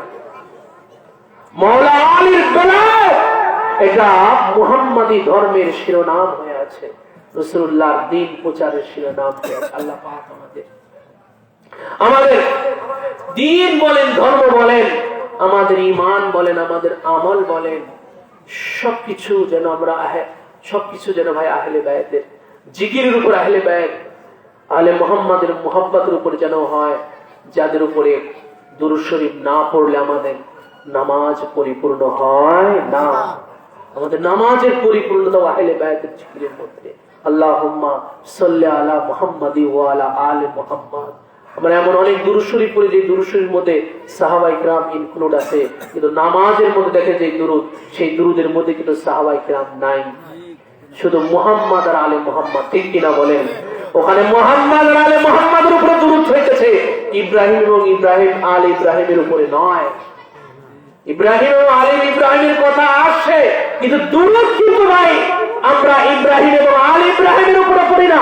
আল্লাহুম্মা সাল্লি আলা মুহাম্মাদ ওয়া আলা আলি মুহাম্মাদ কামা সাল্লাইতা, হে আল্লাহ যেভাবে তুমি সালাত করেছো ইব্রাহিম এবং আলে ইব্রাহিমের উপরে, আমরা এটা একটা উপমা দেই যে কামা সাল্লাইতা, যেই রকম তুমি সালাত করেছো, যেই রকম তুমি দুরূদ প্রেরণ করেছো ইব্রাহিম এবং আলী ইব্রাহিমের উপরে, মুহাম্মদ এবং আলে মুহাম্মাদের উপরে দুরূদ প্রেরণ করো। মুহাম্মদ এবং আলে মুহাম্মাদের উপরে আমাদের নামাজের মধ্যে দুরূদ প্রেরণটাই হচ্ছে নামাজের পরিপূর্ণতা। ঠিক কিনা বলেন? ওই দুরূদ আহলে বায়াতের জিকির নামাজের মধ্যে, আহলে বায়াতের জিকির ছাড়া আমাদের শ্রেষ্ঠ ইবাদত নামাজ, যে ইবাদতে ইলাহি, যে শ্রেষ্ঠ ইবাদত আমাদের, সেই শ্রেষ্ঠ ইবাদত আহলে বায়াতের জিকির ছাড়া অপূর্ণ। ঠিক কিনা বলেন? দুরূদ শরীফ কিন্তু ছেড়ে দেওয়ার কোনো অপশন নাই, আছে বলেন? দুরূদ শরীফ ছেড়ে দেওয়ার সুযোগ নাই। এই জন্য যে নামাজের মধ্যে ভাই আমরা হার হালাতে আহলে বায়াতের জিকির করতেছি, নামাজের বাইরেও সে আহলে বায়াতের জিকির করেন, নামাজের বাইরেও আহলে বায়াতের স্মরণ করেন, নামাজের বাইরেও আহলে বায়াতের কথা বলেন, আলোচনা করেন, মুহাব্বত করেন। ঠিক কিনা বলেন? নামাজের মধ্যে যে আমরা দুরূদ পড়ি, মুহাব্বত নিয়ে পড়ি না দুশমনি নিয়ে পড়ি? কোনটা? তাব্বাত ইয়াদা যখন পড়েন মুহাব্বত নিয়ে না আপনার ঘৃণা নিয়ে? কোনটা? তাব্বাত ইয়াদা যখন পড়া হয়, তাব্বাত ইয়াদা আবি লাহাব, হে আল্লাহ আবু লাহাবের হাত ধ্বংস হোক, এই যে আমরা পড়ি না, সূরা পড়ি না, তাব্বাত ইয়াদা আবি লাহাবি ওয়া তাব, হে আল্লাহ আবু লাহাবের দুই হাত ধ্বংস করে দাও। এটাকে আমরা মুহাব্বত নিয়ে পড়ি না ঘৃণা আসে আবু লাহাবের প্রতি? বলেন তো, ঘৃণা আসে না? যখন দেখেন আমরা আল্লাহর সূরা কালাম পড়তেছি আবু লাহাবের উপরে ঘৃণা নিয়ে, কি নিয়ে? ঘৃণা নিয়ে। আর যখন দুরূদ পড়তেছি মুহাম্মদ এবং আলে মুহাম্মদের উপরে ভাই কি নিয়ে? মুহাব্বত নিয়ে। তো দেখেন যে নামাজের মধ্যে আমরা স্বীকার করতেছি যে অবশ্যই মুহাম্মদ এবং আলে মুহাম্মদের উপরে মুহাব্বত নিয়ে আমরা দুরূদ পড়তেছি। এই জন্য কারবালায় যে ইয়াজিদিরা যে নামাজ পড়েছিল দেখেন, ওরা ওই আলে মুহাম্মদের উপরে ওরা কি করেছিল ভাই? নামাজের মধ্যে যখন দুরূদ পড়ছে তখন কি করছে আসলে বলতে পারবেন? নামাজের মধ্যে কি মুহাব্বত দিয়ে দুরূদ পড়ছে না দুশমনি দিয়ে দুরূদ পড়ছে? যখন ইয়াজিদিরা যখন কারবালায় নামাজ পড়ছে, আল্লাহুম্মা সাল্লি আলা মুহাম্মাদ ওয়া আলা আলি মুহাম্মাদ, ওরা দুরূদ পড়ে নাই যখন নামাজ পড়ছে? বলেন ওদেরকে দুরূদ পড়তে হয়েছে কিনা? তো ভাই নামাজের ভিতরেই পড়ছে আর আল্লাহুম্মা সাল্লি আলা মুহাম্মাদ ওয়া আলা আলি মুহাম্মাদ, হে আল্লাহ মুহাম্মদ এবং আলে মুহাম্মদ। আলে মুহাম্মদ কারবালায় কে ছিল ভাই? ইমামে হুসাইন। কে ছিলেন বলেন? ইমামে হুসাইনের উপরে নামাজের ভিতরে দুরূদ পড়তেছে, নামাজের বাইরে এসে ঢাল তলোয়ার দিয়ে ওনার বিরুদ্ধে দাঁড়িয়ে যেতেছে। ঠিক কিনা বলে? আল্লাহ পাক এই নামাজ চাইছে নাকি যে নামাজের ভিতরে তুমি ইমাম হুসাইনের উপরে দুরূদ পড়বা আর নামাজের বাইরে এসে ওনার বিরুদ্ধে তলোয়ার ধরবা? আল্লাহ কি এই নামাজ চেয়েছে ভাই? বলেন এই নামাজ চেয়েছে? আমরা কি এই নামাজই হবো? বলেন না। যে নামাজের মধ্যে আমরা যাদের উপরে দুরূদ পড়তেছি আর নামাজের বাইরে এসে আহলে বায়াতের খবর নাই, আহলে বায়াত লাপাত্তা হয়ে আছে। ঠিক না বলেন? আহলে বায়াতের কোনো ইয়া নাই, কোনো খবর নাই, কোনো জিকির নাই, কোনো স্মরণ নাই, আহলে বায়াতের আরো বিরুদ্ধে আমরা কথা বলি, আছে কি নাই বলেন? তো আল্লাহ পাক এই নামাজ ভাই আমার আপনার কাছে চান না। এই জন্য তো আল্লাহ পাক বলেছেন আকিমুস সালাহ, নামাজ কায়েম করনা চাহিয়ে, নামাজ তোমরা প্রতিষ্ঠা করো, নামাজ তোমরা প্রতিষ্ঠা করো। এই জন্য নামাজ প্রতিষ্ঠা কখন হয়? যখন নামাজের ভিতরে যখন আমরা যে মুহাব্বত আদব নিয়ে পড়ি, নামাজের বাইরে যেন সেই মুহাব্বত আর আদবটা ঠিক থাকে। আল্লাহ পাক আমাদের এই দর্শনের উপরে, আল্লাহ পাক এই ফিলোসফির উপরে আমাদের ধর্মকে, আমাদের আল্লাহ পাক আমাদের এই প্রাত্যহিক আমাদের এই মানব জন্মকে, আমরা যে মানব জন্মে আমরা যে ইসলাম পেয়েছি, ইসলামের এই দর্শনের উপর আল্লাহ পাক আমাদের কবুল করুন। সবাই বলি আমিন। ওয়া আলাইনা ইল্লাল বালাগ। আসসালামু আলাইকুম ওয়া রাহমাতুল্লাহি তাআলা ওয়া বারাকাতুহু।